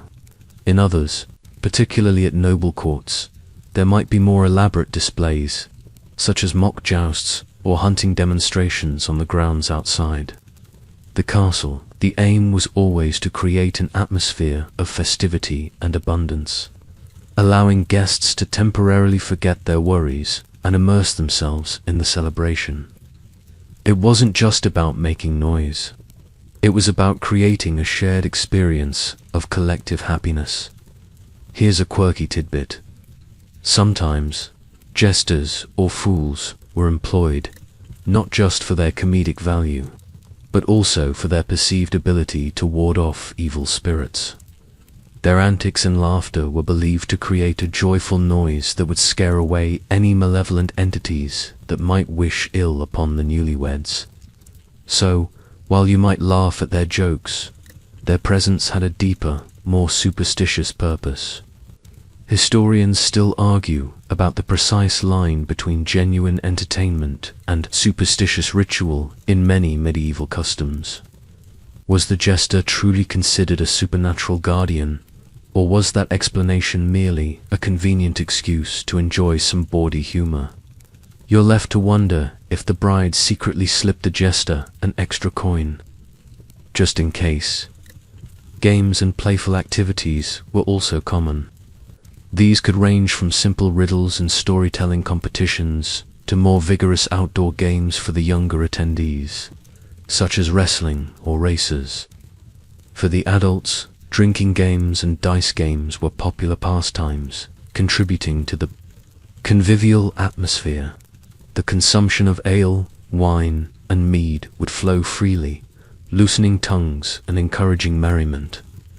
You might see a group huddled in a corner, roaring with laughter over a particularly bad joke, or a young man clumsily attempting to impress a maiden with his dancing skills. The entertainment at a medieval wedding was more than just a diversion. It was a crucial part of the social glue that held communities together. It marked the transition of the couple into their new life, celebrated their union, and allowed everyone to share in the joy and hope for their future prosperity. As the music swells and the laughter echoes, you feel a profound sense of connection to these people, united in their simple desire for happiness and good fortune. The air vibrates with the rhythm of life itself, a joyous affirmation of community and new beginnings. The echoes of music and laughter still resonate from the feast. But, as the merriment continues, another medieval custom comes into focus: Wedding gifts, practicality over extravagance. Forget elaborate registries, honeymoon funds, or perfectly curated wish lists. In the medieval world, gifts for the newlyweds were rarely about sentimental value or personal preference. They were about survival, utility, and the practical necessities of establishing a new household. You might find yourself observing the humble exchange of goods, understanding that each item, no matter how small, held significant value. The mainstream historical fact is that wedding gifts in the Middle Ages were overwhelmingly practical. For peasant families, gifts would consist of items essential for daily life and work: livestock, a chicken, a goat, perhaps even a young pig; farming tools, a sturdy hoe, a scythe, or a sharpening stone; household implements, a new cooking pot, wooden bowls, linen cloths, or raw materials, a bolt of wool, a measure of grain. These were not luxury items. They were the building blocks of a new household, directly contributing to the couple's ability to feed themselves and work their land. Imagine a young couple beaming with genuine gratitude over the gift of a healthy milking cow, a far cry from today's excitement over a new espresso machine. For wealthier families, gifts might be more valuable, but still retained a strong sense of utility. Fine linens for the bed, silver tableware more for display and investment than daily use. Sturdy furniture, or perhaps even a small piece of land or a valuable animal like a war. Jewels and precious metals were given, but often as a form of portable wealth or investment rather than purely for adornment. A noble bride might receive a beautifully embroidered tapestry, not just for its beauty, but for its warmth and its ability to add prestige to her new home. You'd see fewer novelty items, and more things that could genuinely improve the quality of life, or the financial standing of the new couple. The giving of gifts was deeply embedded in the social fabric. It was a communal act of support for the newlyweds, helping them to establish their independent lives. It also served to reinforce social bonds between families and neighbors. The expectation was that everyone who attended the wedding, if they could afford it, would contribute something. This wasn't just generosity, it was a reciprocal obligation, acknowledging the social contract of mutual aid within the community. You might see a farmer presenting a sack of grain, or a weaver offering a bolt of hand-spun yarn, each gift a testament to their trade and their support. Here's a quirky tidbit. Sometimes, guests would present bride ale, which was not just beer, for the celebration, but specifically brewed ale intended to be sold by the bride to help her raise some initial capital for her new household.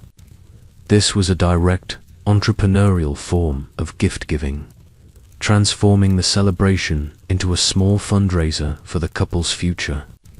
Imagine a modern wedding where the guests buy the beer and the proceeds go directly to the couple's mortgage.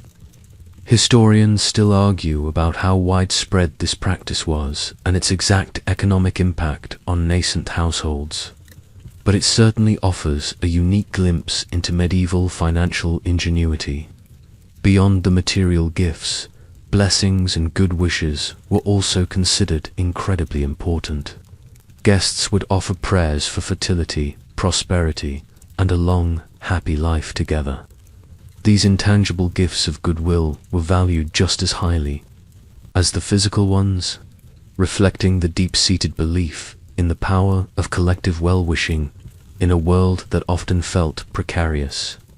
So, while you might not see any perfectly wrapped presents or gift cards, every item exchanged at a medieval wedding, whether it was a prized pig or a simple wooden spoon, was a tangible expression of support and hope for the newlyweds' future.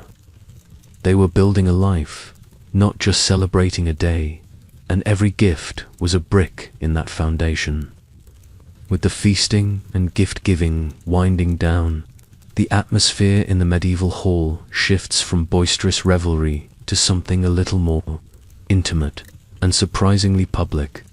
We're now moving towards what might be the most eye-opening aspect of a medieval wedding night: the bridal chamber, public bedding ritual. Forget discreet good nights and private bedroom retreats. In this era, the journey to the marital bed was often a communal event, steeped in tradition and witnessed by many. You might find yourself feeling a peculiar mix of awkwardness and historical fascination as you observe this peculiar bygone custom. The mainstream historical fact is that the bedding ceremony was a common and often public ritual, particularly among the nobility and gentry, though elements of it existed in various forms across social classes. After the feast, the bride would be formally escorted to the marital bedchamber by the women of the wedding party, while the groom would be escorted by the men. This was not a moment of quiet retreat. Guests, especially close family and friends, would often accompany them, singing Bodhi songs, offering ribald jokes, and helping to prepare the couple for bed. It was a boisterous procession, ensuring that the union was publicly acknowledged, right up to the very threshold of intimacy. The purpose of this public display was multifaceted. Firstly, it served as a ceremonial transition, marking the moment the couple truly began their life together as husband and wife. Secondly, and perhaps most importantly, it provided witnesses to the fact that the couple were indeed retiring to the same bed. This was crucial for proving the future consummation of the marriage, which, as we'll discuss, was vital for its legal validity. In an age where marriage was a contract with enormous implications for property and lineage, ensuring undeniable proof of the union's physical commencement was paramount. Imagine having your aunts and uncles sing questionable songs while you try to get into your night clothes. It truly puts a new spin on awkward family moments. Here's a quirky tidbit. In some traditions, the bedding ceremony might involve a ritualistic blessing of the marital bed by a priest, who would sprinkle holy water and offer prayers for fertility and blessed offspring. While the church generally frowned upon excessive bawdiness, it understood the need for public witness and sought to imbue the act with spiritual sanctity. So, you might have the unique experience of hearing solemn Latin prayers immediately followed by a chorus of raucous laughter and crude jests from the assembled guests. Historians still argue about the precise balance between religious solemnity and folk revelry in these ceremonies. Was the religious blessing an attempt to temper the earthier elements, or did it simply add another layer of legitimacy to a fundamentally secular folk custom? Once in the chamber, the guests would often help the couple undress, or at least divest them of their more formal outer garments, sometimes even throwing a stocking at the groom for good luck. The couple might then be placed in the bed, often with plenty of jovial encouragement and advice. The chamber might be decorated with flowers and herbs, believed to promote fertility and ward off evil spirits. Wine or spiced drinks might be offered to the couple. And then, finally, the guests would largely depart, leaving the couple to their private moments, often with a final round of well wishes and perhaps one last burst of off-key singing. The degree of publicness varied. For peasants, it might be more intimate, perhaps just close family or a few trusted neighbors helping the couple to their simple straw mattress. But even then, the community knew the union was being consummated. For the nobility, the custom could be quite grand, with a sizable retinue of guests crowding the chamber.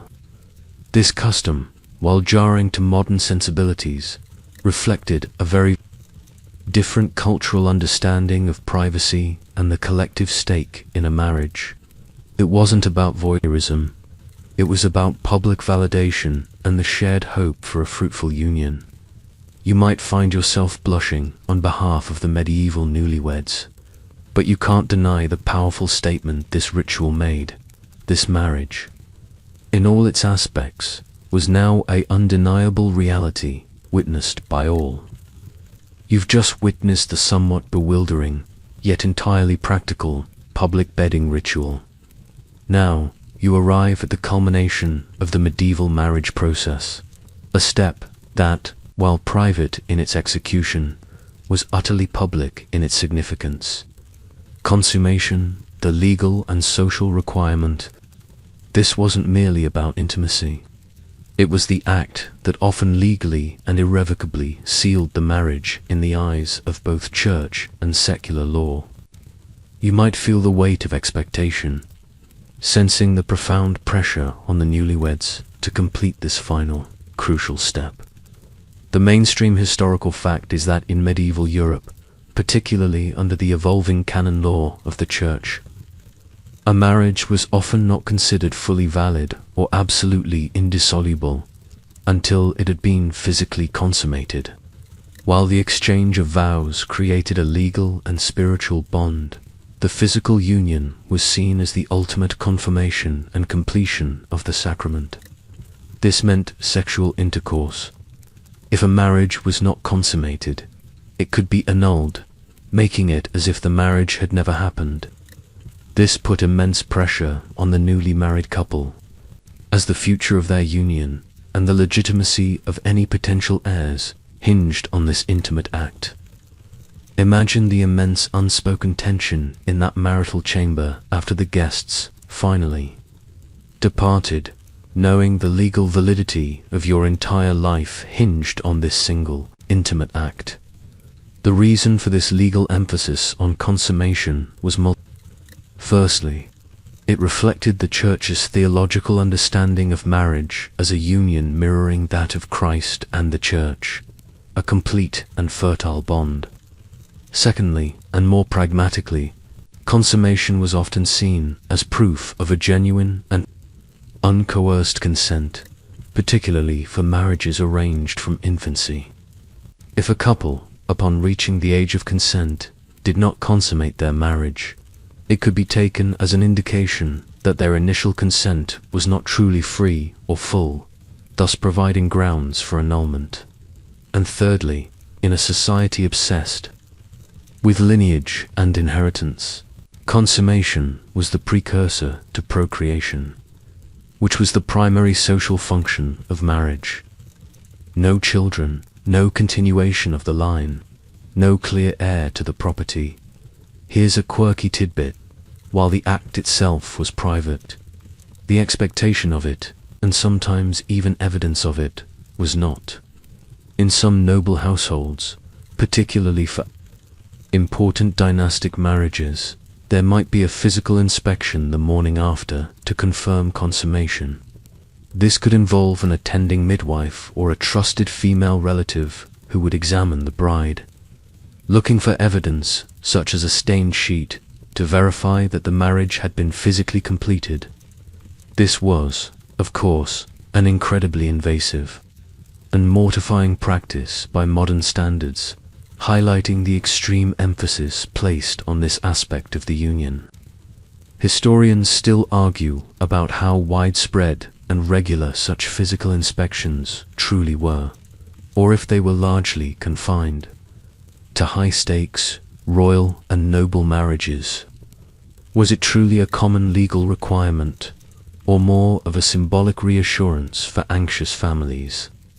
You might feel a distinct sense of relief that your own private moments are, well, private. Failure to consummate a marriage could lead to its annulment, a process distinct from divorce, which was almost impossible for most medieval people. Annulment meant the Church declared that a valid marriage had never existed in the first place, often due to an impediment present at the time of the wedding, or, crucially, the lack of consummation.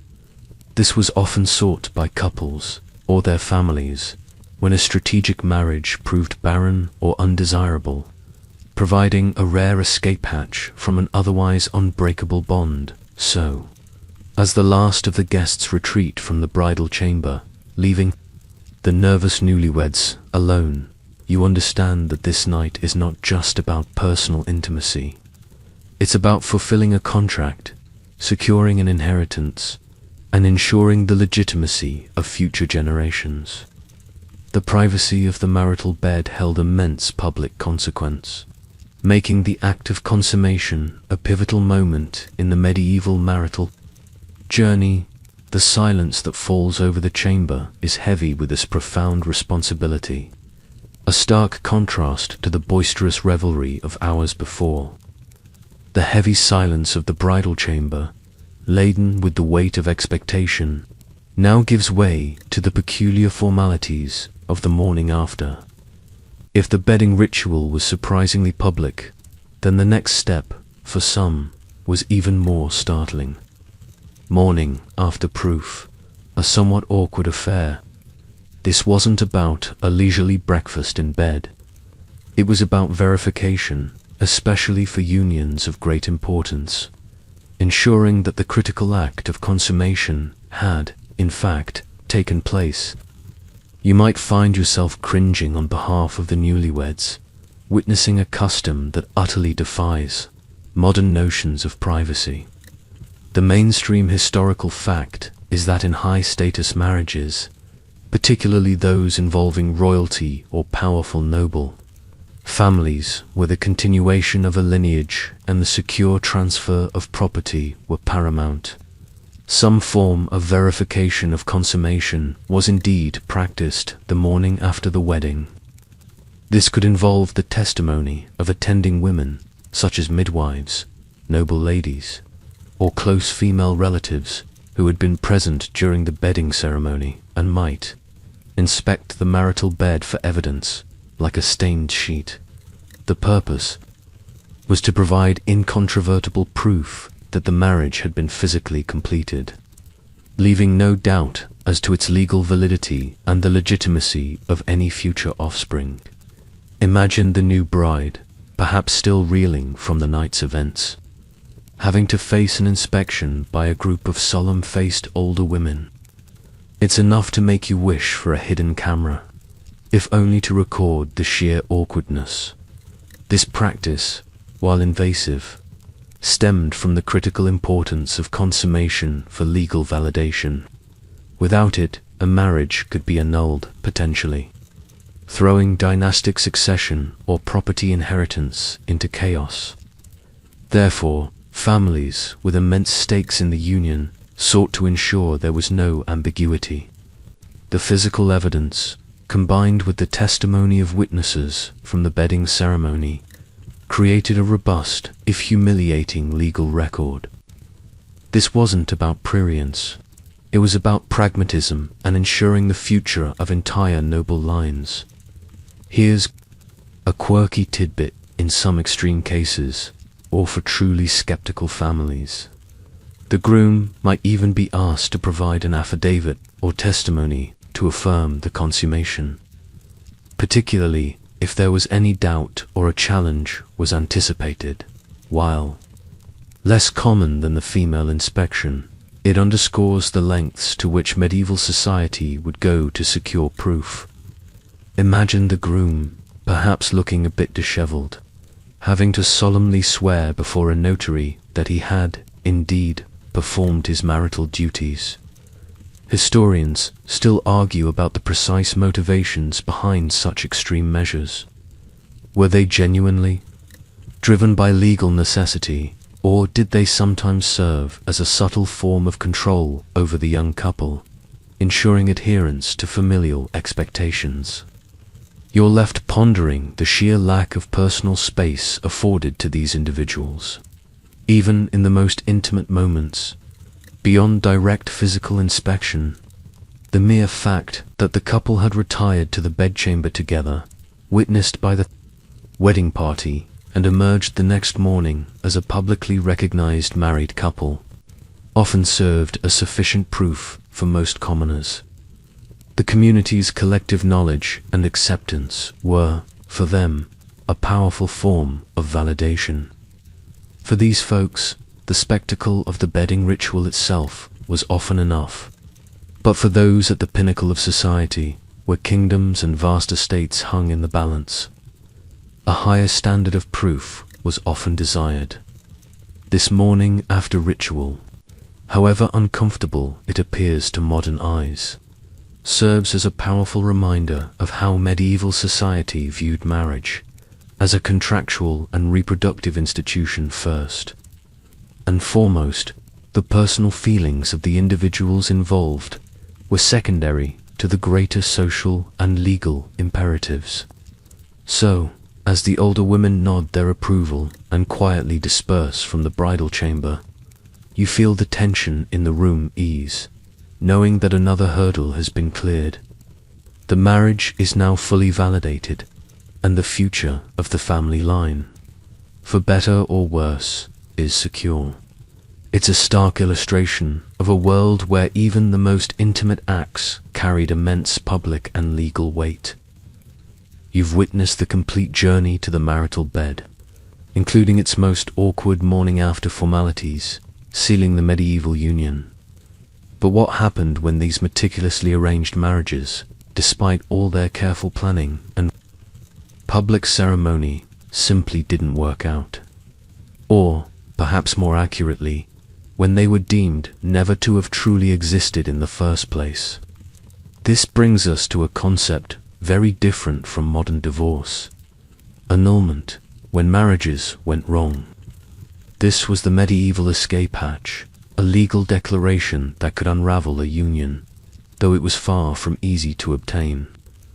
You're now stepping into the realm of ecclesiastical courts, where theological doctrine and human desperation often clashed. The mainstream historical fact is that in medieval Europe, particularly from the 12th century onwards, outright divorce, meaning the legal dissolution of a valid marriage, allowing both parties to remarry, was virtually impossible under the prevailing canon law of the Catholic Church. Marriage was considered a sacrament, a divinely ordained, indissoluble bond. However, the Church did allow for annulment, which was fundamentally different. An annulment was a declaration that a valid marriage had, in fact, never existed in the first place, due to some impediment present at the time the vows were exchanged. It wasn't dissolving a marriage. It was declaring it null and void from its very inception, as if it had never happened. The grounds for annulment were numerous, and often complex, but they primarily fell into categories that demonstrated a fundamental flaw in the marriage's legality. The most common grounds included: 1. Pre-contract.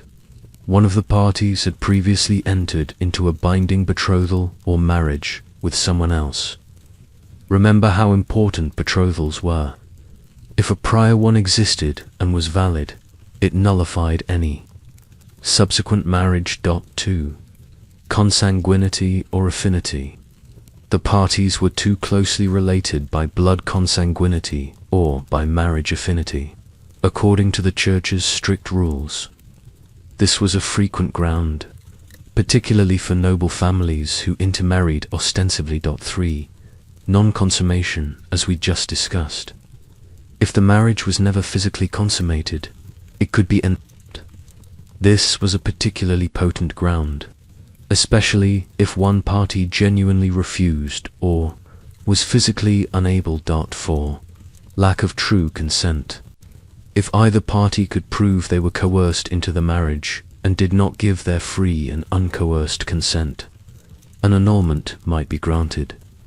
This was difficult to prove, especially for women, but not impossible. 5. Impotence or madness. Permanent impotence on the part of one spouse, or verifiable madness that prevented true understanding and consent, could also be grounds. Here's a quirky tidbit. One of the most famous medieval annulments, or rather, the attempt at one, was King Henry VIII's desire to annul his marriage to Catherine of Aragon. primarily on grounds of affinity. She had been married to his deceased brother, Arthur. While this ultimately led to the English Reformation, it perfectly illustrates the central role of annulment as the only avenue for separating from a royal spouse and the intense political stakes involved. Imagine the legal and theological wrangling, the endless debates as armies of scholars argued over arcane biblical interpretations, all to determine if a king's marriage was truly valid. Historians still argue about the extent to which powerful individuals could effectively buy annulments through political pressure or generous donations to the church, manipulating the system to their advantage. Was it a genuine search for theological truth, or often just a convenient tool for powerful elites? You might find yourself sympathizing with poor Catherine, caught in this theological and political maelstrom. The process of obtaining an annulment was lengthy, expensive, and public. It involved petitioning an ecclesiastical court, presenting evidence, calling witnesses, including those who witnessed the original wedding and possibly the morning after proof, and often enduring years of legal proceedings. It was a humiliating process for both parties, with intimate details of their private lives laid bare. Despite the difficulties, annulment provided a crucial, albeit narrow, means for individuals, especially those with resources, to escape an unbearable or politically inconvenient union. So, while the phrase "till death do us part" was the guiding principle, the medieval world did offer a pathway, albeit a challenging one, for marriages to be dissolved, not by divorce, but by a declaration that they had never truly begun. It was a complex theological and legal dance, reminding you that even in a seemingly rigid society, there were always avenues, however difficult, to navigate the intricate tapestry of human relationships. You've just peered into the complex world of annulment, the medieval way out of an invalid marriage. Now, let's explicitly address the stark reality that followed.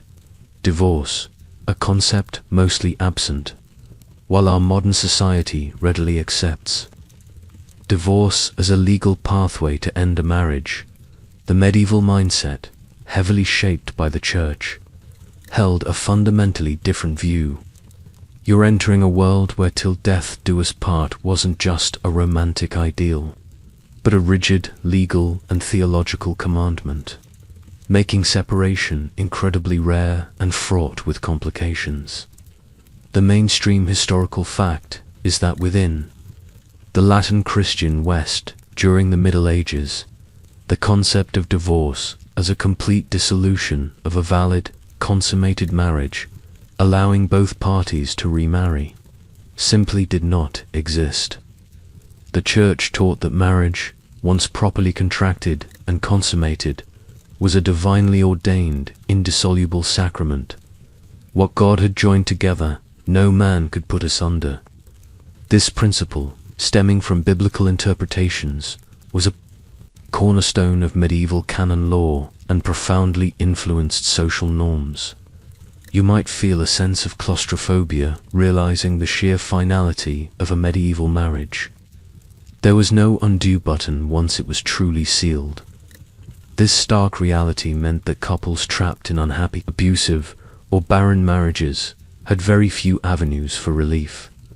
Annulment, as we just discussed, was the only way to legally escape a marriage, but it required proving that the marriage was never valid in the first place, not that it had simply failed. It was a declaration of nullity, not a dissolution. For the vast majority of medieval people, if their marriage was valid and consummated, they were bound for life. However, while divorce in the modern sense was absent, there was a form of legal separation that allowed couples to live apart, known as divorce, a mensa et thro, meaning from bed and board. This separation permitted spouses to live separately and independently, sometimes with a formal division of property. But they remained legally married in the eyes of the church. Neither party was permitted to remarry as long as the other spouse was alive. This was often granted on grounds of cruelty, adultery, or extreme incompatibility. Imagine living effectively as a single person, but forever barred from finding a new partner. A kind of perpetual purgatory of marital limbo. Here's a quirky tidbit. Because outright divorce was forbidden, resourceful and often desperate individuals sometimes resorted to rather creative and often scandalous claims for annulment. We see cases where people would claim an unrevealed impediment like impotence, even feigning it, or dig deep into genealogical records to find a distant, forgotten kinship link that would render their marriage invalid. Sometimes these claims were genuine, but often they were thinly veiled attempts to escape an undesirable union without the ability to truly divorce. Historians still argue about the moral implications of these strategic annulments. Were they a pragmatic workaround to rigid laws, or a cynical manipulation of religious doctrine? You're left to wonder about the lengths people went to for a semblance of freedom. The inability to divorce had profound societal implications. It meant that marital disputes, even serious ones, had to be resolved within the confines of the existing union or through separation, a mensa et thro. This put immense pressure on families and communities to mediate conflicts and often forced individuals to endure difficult circumstances. It also meant that remarriage for most was only possible upon the death of a spouse. This significantly shaped patterns of inheritance, social relationships, and the very concept of family life. So, as you ponder the medieval understanding of matrimony, strip away any modern notions of a clean break. The emphasis was on the sanctity and permanence of the bond. While there were ways to declare a marriage null from the beginning, the idea of simply ending a valid marriage because it wasn't working, and then moving on to a new partner, was almost unthinkable. This rigid framework underscored the immense social and religious weight placed on every single union. A contract not just between two people, but between their souls and God. You've absorbed the strict medieval stance on divorce, understanding that annulment was the only real escape from a flawed union. This rigidity meant that for most, the path to a new marital future only opened through one event: the death of a spouse. So, let's explore the complex social and legal landscape surrounding remarriage. Rules for widows and widowers. This wasn't a simple matter of finding a new partner. It was a decision laden with economic, social, and spiritual considerations. You might observe the subtle dance between grief and pragmatism as individuals contemplated a second walk down the aisle, or rather, to the church door. The mainstream historical fact is that remarriage was common and often encouraged in medieval society, especially for those of childbearing age. But it was subject to various social customs and legal strictures. For men, a widower was generally expected to remarry fairly quickly, particularly if he had land or a household that needed management, or if he needed to secure an heir. A single man, even a wealthy one, was seen as less stable, less complete. Society expected him to be part of a family unit. You might see a relatively young widower, still in mourning, already being presented with potential new brides. The emphasis on practical necessity overriding immediate grief. For widows, the situation was more complex. A young widow, especially one who inherited substantial property like a dower or jointure, was a highly desirable catch. She brought with her established assets and often proved fertility. However, she also faced significant pressure. Her deceased husband's family might try to control her remarriage, fearing the loss of their kinsman's property if she married outside their lineage. Some feudal lords even had the right to arrange their widows' marriages, sometimes to raise revenue or solidify alliances, a practice often resented by the widows themselves. Imagine being a grieving woman, only to find yourself a prime piece of marital real estate, your future dictated by your late husband's family or feudal overlord. Here's a quirky tidbit. While the church didn't forbid remarriage, it generally viewed it as less holy than a first marriage, particularly for women. Second marriages were sometimes called bigamy in a moral, though not legal sense, and special penitential rites or a lesser blessing might apply. Widows who chose not to remarry, especially if they vowed chastity and dedicated themselves to a religious life or pious works, were sometimes held in higher esteem, seen as more spiritually pure. This created a tension for widows, balancing societal pressure to remarry for practical reasons against a subtle spiritual valuing of perpetual widowhood. Historians still argue about the true social stigma attached to second marriages for women. Was it a widely felt moral judgment, or merely a subtle ecclesiastical preference that had little real impact on social acceptance? You're left to wonder if any medieval woman simply wanted to enjoy her newfound independence without a new husband looming. Children from a first marriage also played a significant role. A new spouse meant a new step-parent, and the integration of families could be fraught with challenges, particularly concerning inheritance rights. Prenuptial agreements for remarriages were often even more detailed, meticulously outlining how property would pass to children from both unions. You might witness heated discussions among family members, ensuring that no one's inheritance was unfairly diminished by a new marital bond. The age of the widow or widower was also crucial. An older widow past childbearing age might face less pressure to remarry, perhaps being allowed to live out her days in relative independence, managing her dower lands. For a younger, fertile widow, however, remarriage was almost an expectation, if not a necessity. It was a matter of securing her place in society, protecting her economic interests, and ensuring the continuation of her lineage. So, as you see a middle-aged lord, recently widowed, being introduced to a younger, eligible maiden, you understand that this isn't about rekindling a lost love. It's about pragmatic survival and the relentless march of medieval life. The rules of remarriage were a testament to a society where utility often triumphed over sentiment, even in the shadow of grief.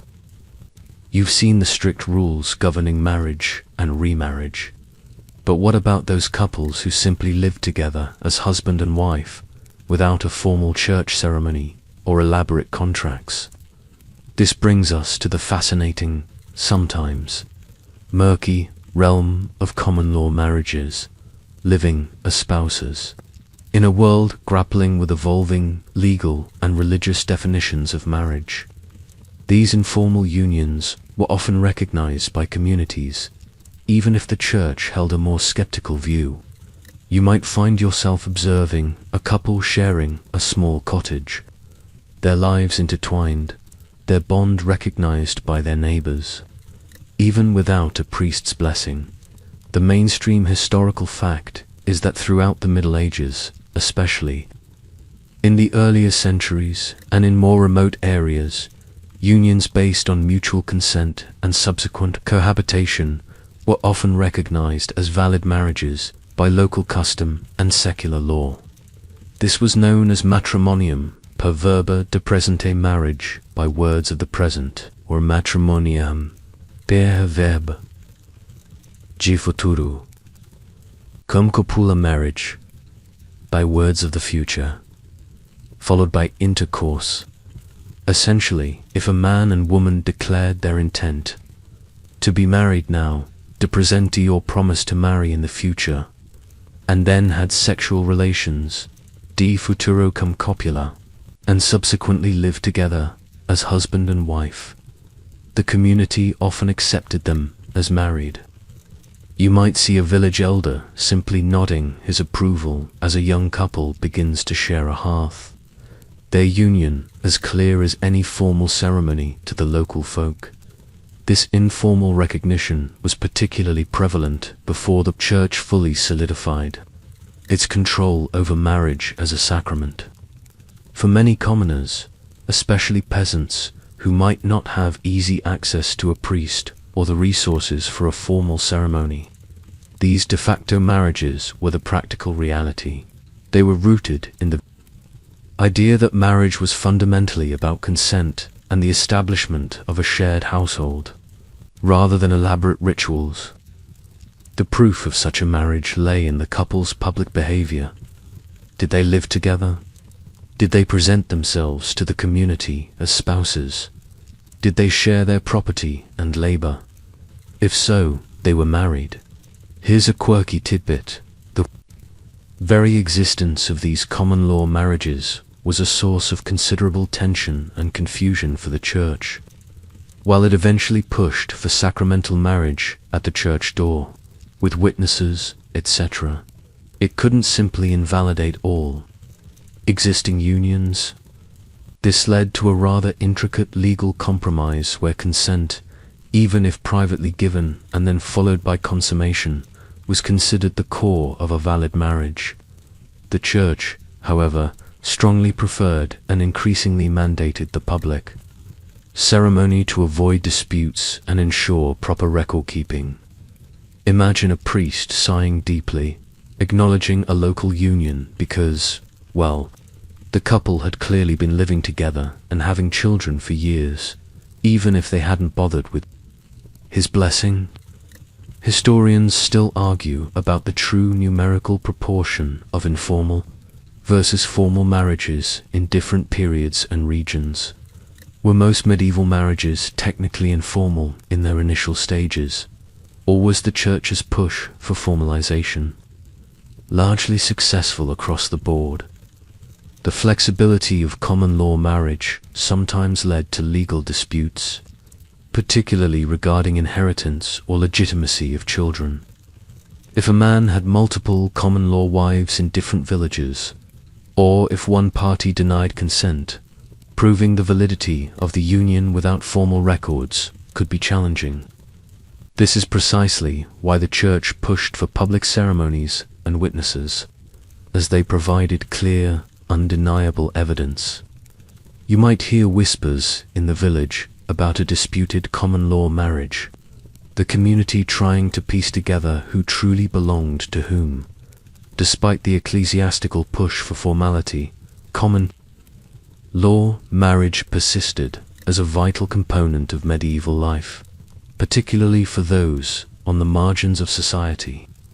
It offered a practical solution for couples who, for various reasons, could not or chose not to undergo a full church ceremony.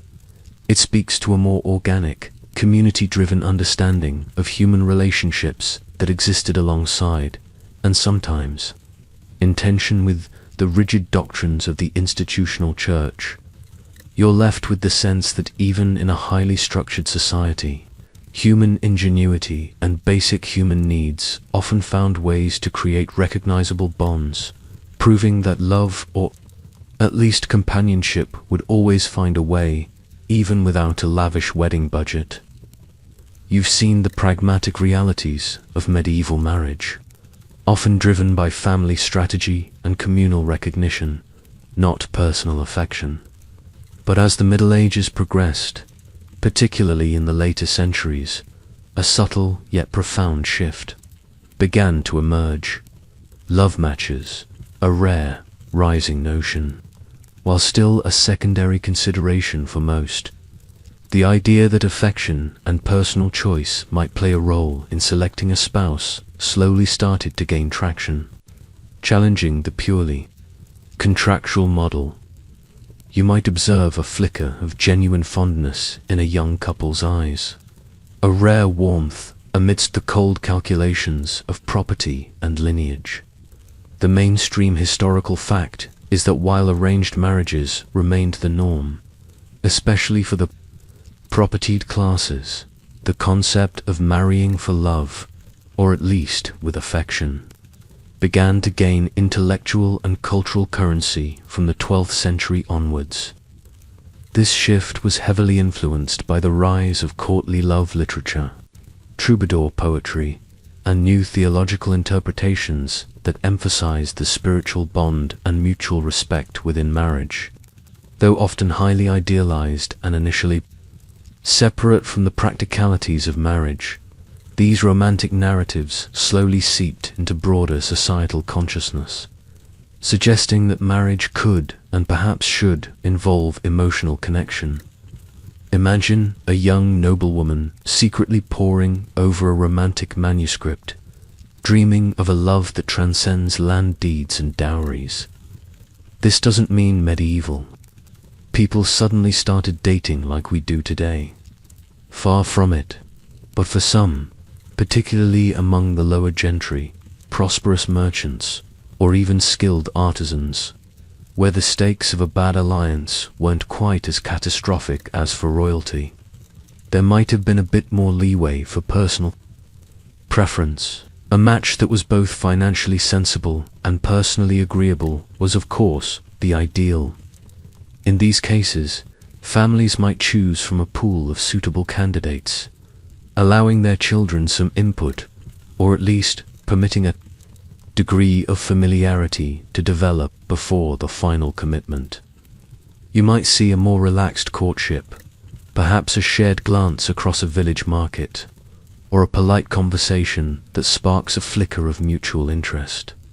Here's a quirky tidbit to accommodate this burgeoning, yet still constrained, desire for affection. Some families found ingenious ways to allow a form of courtship even within arranged marriages. For instance, prospective noble spouses might be sent to live in the same household for a period, perhaps as children, ostensibly for education or political apprenticeship. This offered them the opportunity to grow up together, observe each other's characters, and potentially develop a genuine bond before the formal marriage vows were exchanged. This wasn't dating, but it was a way to ensure that the individuals weren't complete strangers on their wedding day. Historians still argue about the true effectiveness of such trial cohabitations in fostering genuine affection. Did they truly lead to love, or did they simply make arranged marriages slightly less unbearable?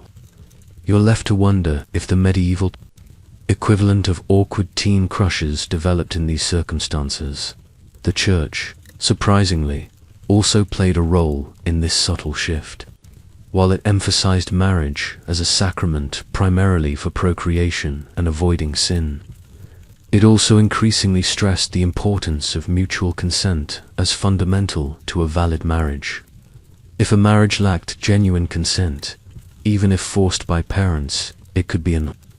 This gave individuals, especially women, a theoretical, though often very difficult to exercise veto power, subtly empowering personal preference, even if it was rarely explicitly stated as love. The rise of the love match was a slow burn, taking centuries to truly challenge the established order. It wasn't a revolution, but an evolution in cultural perception.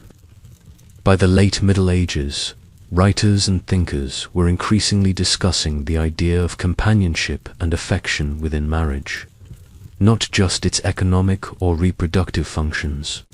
So, as you observe a young couple, perhaps holding hands beneath the feast table, sharing a secret smile, you recognize the faint stirrings of a new ideal. It's a reminder that even in the most rigid of systems, human emotion, however suppressed, can begin to carve out its own space, slowly reshaping the very definition of what it means to be truly wed. You've glimpsed the nascent spark of love in medieval unions. Now, let's bring our focus down to earth, quite literally, and examine the vast majority of medieval marriages, peasant weddings, modest joys, shared feasts. Forget the grand castles and political machinations. For the common folk who toiled the land, marriage was a simpler, yet equally vital, affair, deeply interwoven with the rhythms of agricultural life. You might find yourself amidst a gathering in a humble village. The scent of wood smoke and damp earth far more prominent than any perfumed noble. The mainstream historical fact is that peasant weddings, while lacking the pomp and ceremony of their noble counterparts, were nonetheless significant communal events celebrated with earnest joy and pragmatism. For peasants, marriage was fundamentally about the formation of a new economic unit, two individuals combining their labor, resources, and often small plots of land to ensure their mutual survival and prosperity. A young couple wouldn't just marry, they would merge their physical strength and practical skills to work the fields, manage a household, and raise children who would, in turn, contribute to the family's labor. Imagine a strong young man eyeing a diligent young woman, not for her beauty, but for her skill at milking cows or her ability to mend fishing nets. The betrothal for peasants was less about elaborate contracts and more about a verbal agreement between families, often witnessed by a few trusted neighbors or the village elder. The dowry and dower, while present, were practical goods rather than vast sums of money or land.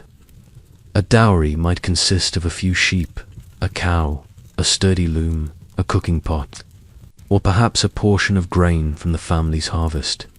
The dower might be a promise of support from the husband's land should he die, ensuring the widow wouldn't starve.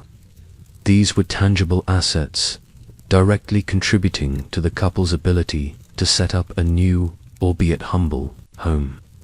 You might see a young bride proudly leading her dowry cow towards her new dwelling, every animal an implement a symbol of their future security. Here's a quirky tidbit. In some peasant communities, the wedding celebration itself was intrinsically linked to the agricultural calendar. Marriages were often timed for periods of less intense farm labor, such as after harvest in late autumn, or during the slack winter months, when there was more time for feasting and communal gathering. This also meant more food was available, fresh from the fields. Imagine planning your wedding around the wheat harvest, knowing that a good yield meant a better feast. Historians still argue about the extent to which these practical considerations always trumped personal desires for a specific wedding date. Was it purely a matter of convenience, or did these seasonal rituals also hold deeper, almost pagan significance for rural communities? The wedding ceremony itself was typically much simpler than a noble one. It would usually take place at the local parish church, often at the church door, presided over by the village priest. The vows would be brief, and the exchange of a simple ring might occur. The true celebration, however, was the feast and communal gathering that followed. This was a collective effort. Neighbors would bring food and drink to share, contributing to a communal meal that was often the most abundant feast many would experience all year. There would be ale, rough bread, perhaps some roasted fowl or a shared stew. Music would be provided by local fiddlers or pipers, and dancing would be boisterous and joyful. Peasant weddings underscored the vital role of community. The entire village often participated, celebrating the formation of a new household that would contribute to the collective well-being. It was a day of rare indulgence, a chance to set aside the constant toil and simply revel in shared joy and hope for the future. You might find yourself caught up in a lively circle dance, feeling the warmth of human connection and the simple, profound happiness of a community celebrating life and continuity. These were unions forged not by grand political designs, but by the fundamental human need for companionship, survival, and the enduring cycle of life on the land. You've just experienced the rustic charm and practical joy of a peasant wedding.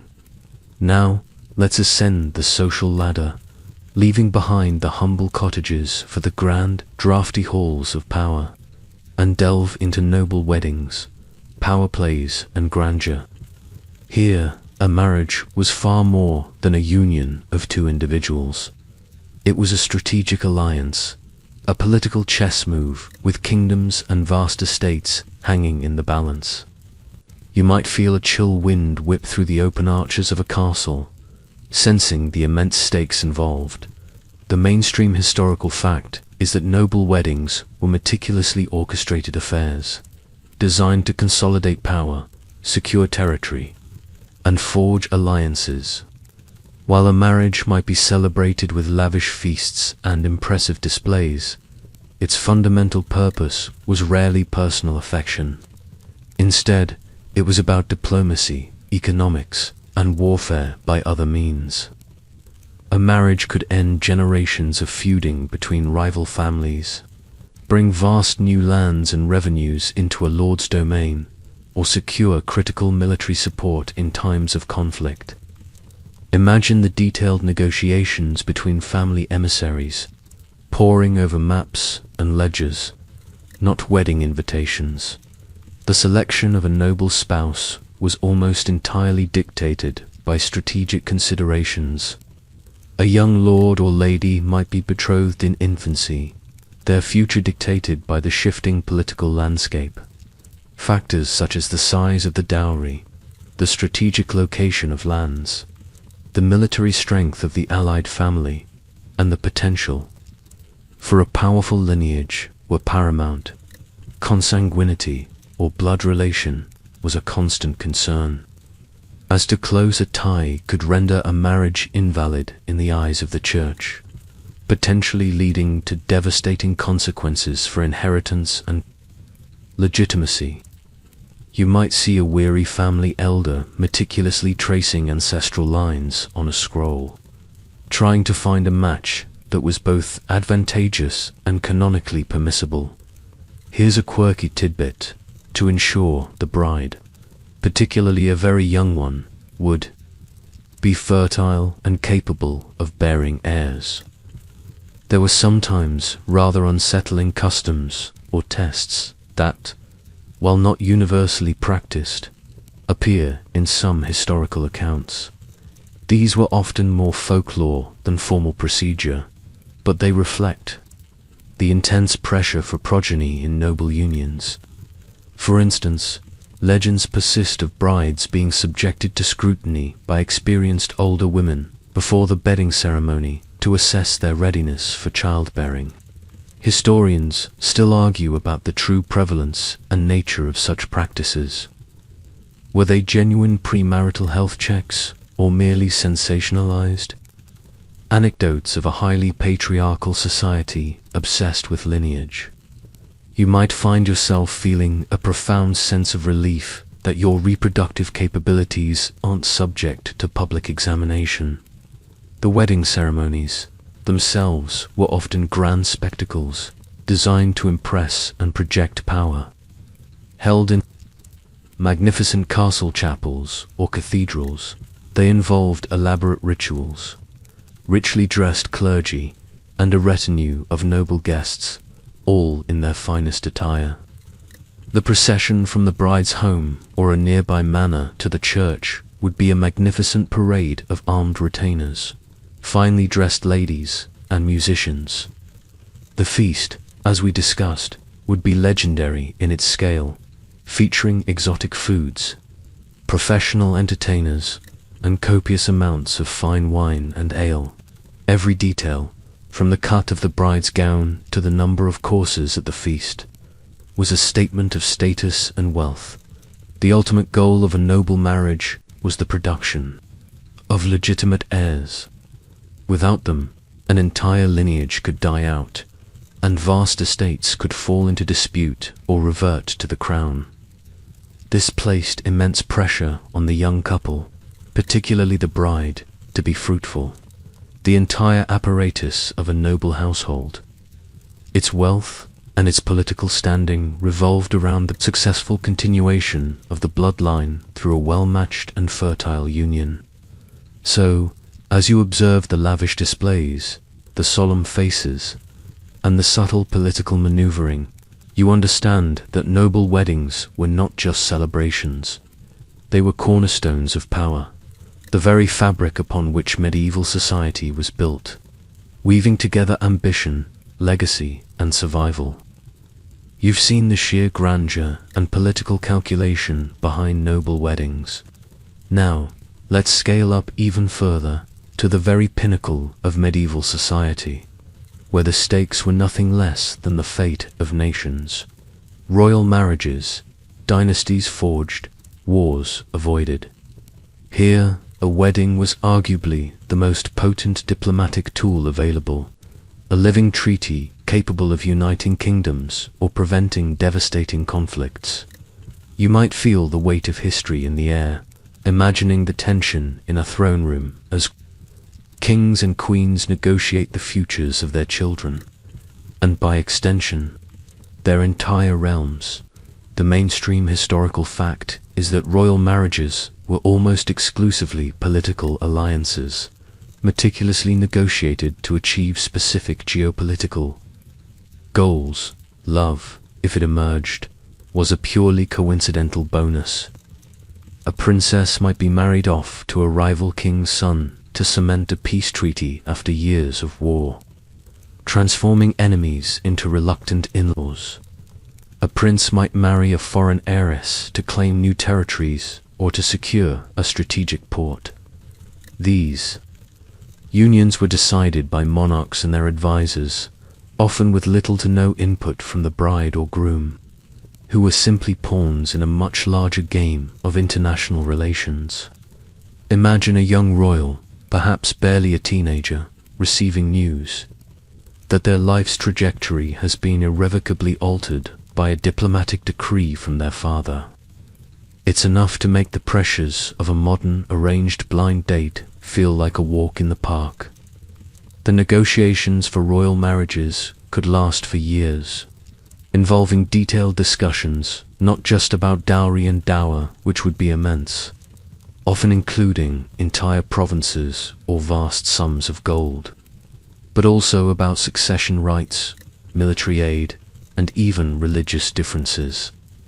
Royal families frequently sought matches that would secure powerful military alliances, preventing invasions or providing crucial support in ongoing conflicts. A carefully chosen marriage could stabilize a fragile border, create a common front against a powerful enemy, or even unite two separate crowns under a single lineage.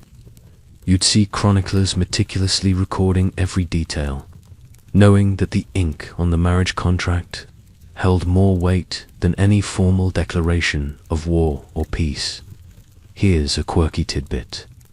Some royal marriage contracts contained clauses specifying the number of children the couple was expected to produce, particularly male heirs, or even detailing what would happen if the bride proved barren. While not always legally enforceable, they reflected the immense pressure for fertility and dynastic continuity. Imagine the sheer awkwardness of a royal meeting where the fertility prospects of a teenage princess were being openly discussed by grizzled diplomats. Historians still argue about the psychological toll these pressures took on royal couples.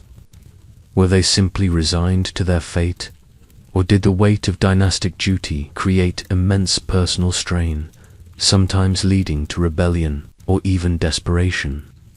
You're left to wonder if any royal bride ever secretly hoped her intended was, shall we say, less than robust. The royal wedding ceremony itself was a spectacle of unparalleled grandeur, designed to project the power, wealth, and legitimacy of the monarchies involved, held in magnificent cathedrals, adorned with tapestries and banners. They involved elaborate processions with thousands of participants, priceless garments, and immense feasts lasting for days. Diplomats from across Europe would attend, observing every detail, gauging the strength of the alliance, and assessing the future of the respective kingdoms. The entire event was a carefully choreographed display of political theatre, a powerful message sent to both domestic subjects and foreign rivals. Royal marriages, therefore, were rarely about the personal happiness of the individuals. They were crucial instruments of statecraft, defining borders, shaping economies, and forging the very destiny of nations. The lives of princes and princesses were sacrifices laid on the altar of national interest, their personal desires utterly secondary to the demands of the crown. So, as you see a young queen, perhaps still feeling like a child, being led down the aisle towards a complete stranger from a foreign land, you understand that this is not merely a wedding. It is a profound act of state, a living embodiment of diplomacy upon which the peace or war of an entire continent could depend. You've just witnessed the monumental stakes of royal marriages, where diplomacy trumped destiny. Now, let's lighten the mood slightly, or perhaps deepen the intrigue, by exploring some truly fascinating elements that peppered medieval wedding celebrations, unusual customs, quirkier than you'd guess. Beyond the banns and the feasts, medieval people had a penchant for traditions that range from the charmingly symbolic to the outright bizarre, reflecting a world steeped in folk belief and local variation. You might find yourself stifling a chuckle or raising an eyebrow at some of these bygone practices. The mainstream historical fact is that while core elements of medieval weddings were widespread, regional and local variations produced a rich tapestry of unique customs. These could arise from ancient pre-Christian practices, specific local superstitions, or simply distinctive community traditions that evolved over centuries. What was perfectly normal in one village might be unheard of in another, creating a delightful mosaic of marital rites across Europe. It highlights that medieval society, despite its apparent rigidity, was far from monolithic in its everyday expressions. Here's a quirky tidbit. In some parts of medieval England, it was customary for guests to literally scramble for the bride's garter or stocking after the bedding ceremony. Not quite the polite toss we see today. The men would rush into the chamber, and the bride's stockings would be thrown out, sometimes followed by a wild scramble to be the first to retrieve them. Finding one was considered a sign of good luck, particularly for finding your own spouse. Soon, imagine the scene. A room full of rowdy men, perhaps a bit tipsy from the feast, wrestling over a piece of silk, all while the newly married couple is trying to get some privacy. Historians still argue about the precise origins of this particular custom. Was it a fertility rite, a test of virility, or simply a boisterous tradition designed to add to the revelry? You're left to wonder if the bride always had a spare pair ready.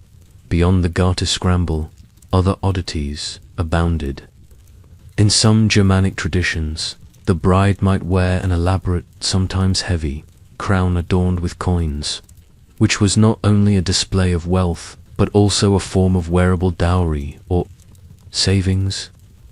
Imagine trying to dance with that perched precariously on your head. In other areas, particularly in Scandinavia, the bride might wear a bridal crown passed down through generations, often quite elaborate and sometimes even believed to have protective or fertility-bestowing powers. Another peculiar custom involved the use of noisy distractions. You might recall the singing during the bedding ceremony, but some communities took it further, employing shivery raucous processions, with pots, pans, and loud instruments, designed to make as much noise as possible outside the couple's home on their wedding night. While sometimes used to mock unpopular marriages for legitimate weddings, it was believed to drive away evil spirits or to symbolically announce the consummation of the marriage. It was the medieval equivalent of setting off fireworks, but with considerably less precision and more clanging. Historians still debate the true intention behind chivalry at weddings.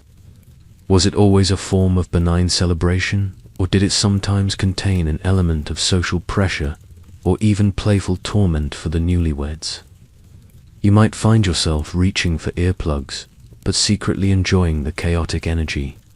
You might also encounter symbolic acts with animals. In some agricultural regions, a bride might be presented with a sow or a piglet, symbolizing fertility and prosperity. In others, symbolic plowing of a small patch of earth might occur, linking the marriage to the fecundity of the land. These rituals highlight the deep connection between medieval people and the natural world, their lives intertwined with the cycles of planting and harvest. These unusual customs, whether humorous or deeply symbolic, offer a vibrant glimpse into the diverse cultural landscape of medieval Europe. They underscore that while the Church imposed broad doctrines, local communities often retained their own unique ways of celebrating, cementing bonds, and warding off misfortune. So, as you observe these strange yet captivating traditions, you realize that medieval weddings were a rich tapestry woven with threads of belief, practicality, and sometimes just a touch of delightful madness. You've delved into some truly quirky wedding customs, revealing the rich tapestry of medieval beliefs. Now, let's pivot from specific rituals to the broader underlying current that permeated almost every aspect of medieval life. And certainly, every significant event, like a wedding, superstitions, protecting the new couple.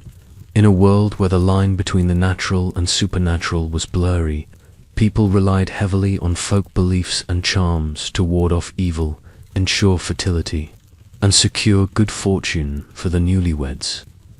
You might find yourself noticing small, seemingly insignificant details, a specific herb, a particular gesture, all imbued with protective power. The mainstream historical fact is that medieval weddings were rife with superstitions, reflecting a deep-seated belief in the power of good and bad omens, spirits, and the need for magical protection. From the moment of betrothal to the first night in the marital bed, numerous rituals and objects were employed to ensure the couple's fertility, happiness, and safety from malevolent forces, whether earthly or otherworldly. These weren't just quaint folk tales. They were serious attempts to influence fate in a world that often felt unpredictable and dangerous. Imagine a nervous bride clutching a tiny, hidden amulet, hoping it will guarantee her a healthy firstborn son. One of the most common and enduring superstitions revolved around fertility. Throwing grain, wheat, or rice, for example, over the couple. As they left, the church was almost universal, symbolizing a wish for a bountiful harvest of children. Eggs were also often associated with fertility and might be consumed or featured in some way. The color green, strangely enough, was sometimes considered unlucky for brides in certain regions, perhaps due to its association with fairies or mischievous spirits, leading to its avoidance in wedding attire. So, while your modern wedding might have a color scheme chosen for aesthetics, theirs might be chosen to literally ward off unseen perils. Here's a quirky tidbit to ensure the bride's good luck and protect her from envious spirits. It was sometimes customary for the bride to wear something old, something new, something borrowed, something blue. A rhyme that has remarkably persisted to this day, though its original medieval meanings are often lost. Something old represented continuity with the past and protection for the family line. Something new symbolized optimism for the future. Something borrowed came from a happily married friend or relative, passing on their good fortune. And something blue traditionally symbolized purity and fidelity. As blue was the color of the Virgin Mary, historians still argue about the precise origins and widespread nature of this exact rhyme. But the underlying concepts of protective and auspicious items were certainly prevalent. You're left to wonder how many medieval brides searched desperately for that something blue. In a world of limited dyeing options, another pervasive superstition involved warding off evil spirits or bad luck. Bells were often rung during the procession or at the church door, their sound believed to scare away malevolent entities. Iron, too, was seen as a protective element, and a small piece of iron might be sewn into the bride's dress or the groom's tunic. The wedding feast itself, with its abundance and revelry, was believed to overwhelm any negative influences, creating an atmosphere of overwhelming joy that no evil could penetrate. You might notice a small, rusty nail tucked into a bouquet, or hear the constant jingle of bells during the procession. All part of an invisible battle against the unseen dot. The timing of the wedding was also crucial. Certain days or seasons might be deemed unlucky, while others were highly favored. For instance, Lent was traditionally a period when marriages were discouraged or forbidden by the church, but folk belief also held it to be an inauspicious time. Predicting the weather on the wedding day was a common preoccupation, with sunshine seen as a good omen and rain as less so, though some traditions saw rain as a symbol of fertility. These superstitions often blended seamlessly with Christian beliefs, creating a syncretic worldview where God's will and magical protection coexisted. As you absorb these layers of belief, you recognize that medieval people were not passive recipients of fate. They actively sought to influence their destinies, especially in a momentous event like a wedding. Every small gesture, every worn charm, every whispered prayer was an attempt to invoke blessings and defend against the pervasive anxieties of an unpredictable world. It's a testament to the enduring human need for hope and control, even when faced with the grand uncertainties of life and love.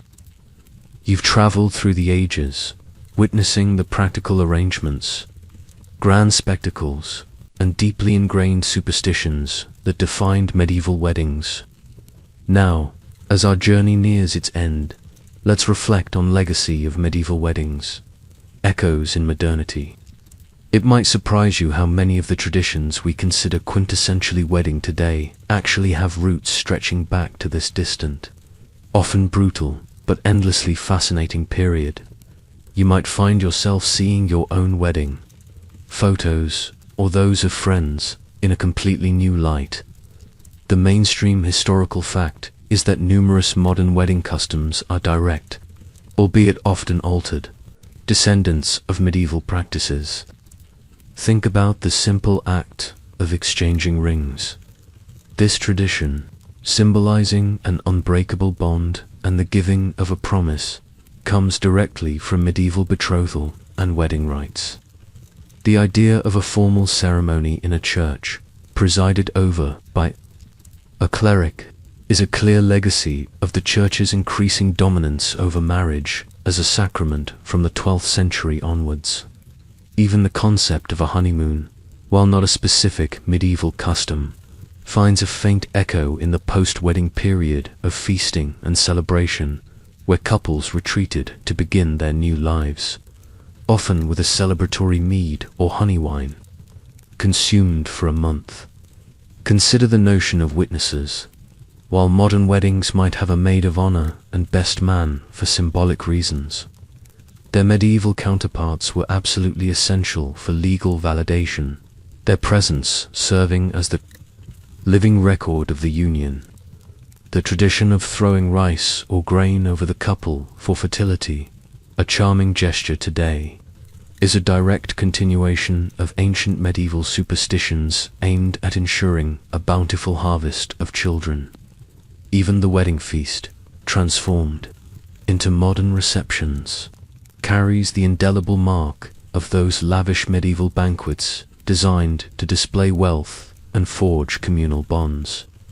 You might suddenly notice the uncanny resemblance between your friend's elaborate tiered cake and the medieval subtleties designed to impress.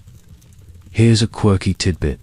The very idea of a bridal party with bridesmaids and groomsmen has medieval roots. Originally, bridesmaids sometimes acted as decoys to confuse evil spirits, dressing similarly to the bride, while groomsmen were effectively the groom's loyal armed guard, there to prevent any abduction attempts on the bride, or perhaps even the groom himself, during a potentially contentious alliance. Imagine your groomsmen today having to actually fend off angry rivals with swords. Historians still argue about the precise point at which these protective roles evolved into purely ceremonial ones. Did the custom simply lose its practical function as society became safer, or did it always contain an element of symbolic protection, even in its earliest forms? You're left to wonder if your bridesmaids secretly carry hidden daggers, just in case. Even the engagement ring, especially with a diamond, has a historical lineage. While diamonds weren't commonly used until later, the practice of a betrothal ring as a symbol of commitment was firmly established in the Middle Ages. The concept of the dowry, though thankfully no longer a widespread practice, left its mark on concepts of prenuptial agreements and discussions around marital assets. The solemnity of the vows, though personalized today, still carries the echoes of those simple yet profound declarations made at the church door centuries ago. So, as you slowly emerge from this journey back in time, you realize that the medieval wedding, far from being an alien custom, is woven into the very fabric of our modern traditions. It serves as a powerful reminder that while societies evolve, and our reasons for marrying may shift from pragmatic survival to romantic love, many fundamental human needs remain constant. The desire for companionship, the hope for new beginnings, the importance of family, and the enduring power of ritual to mark life's most significant transitions. The faint sounds of medieval music begin to fade, replaced by the soft hum of your own quiet space. As the past gently merges with the present, the quiet hum of the night seems to deepen now, settling around you like a soft blanket. The grand halls, the bustling villages, the solemn vows, and the raucous feasts begin to recede, dissolving into the peaceful darkness. You can let go of the meticulous details of dowries and the stern gaze of medieval priests. The pressures of lineage and the anxieties of proving consummation are drifting away, like smoke from a long-extinguished hearth. Allow your mind to gently wander, no longer striving to grasp every historical nuance, but simply absorbing the echoes of a world long past. Feel the quiet contentment that comes from understanding how much has changed, and yet how much of the human heart's simple desires remains eternal. The long, winding journey through medieval weddings has come to its peaceful close. The stories are told, the history unveiled. There is only the quietude now, and the gentle whisper of sweet dreams beginning to form. Let the images soften, the sounds hush, and surrender to the embrace of a restful night. sweet dreams.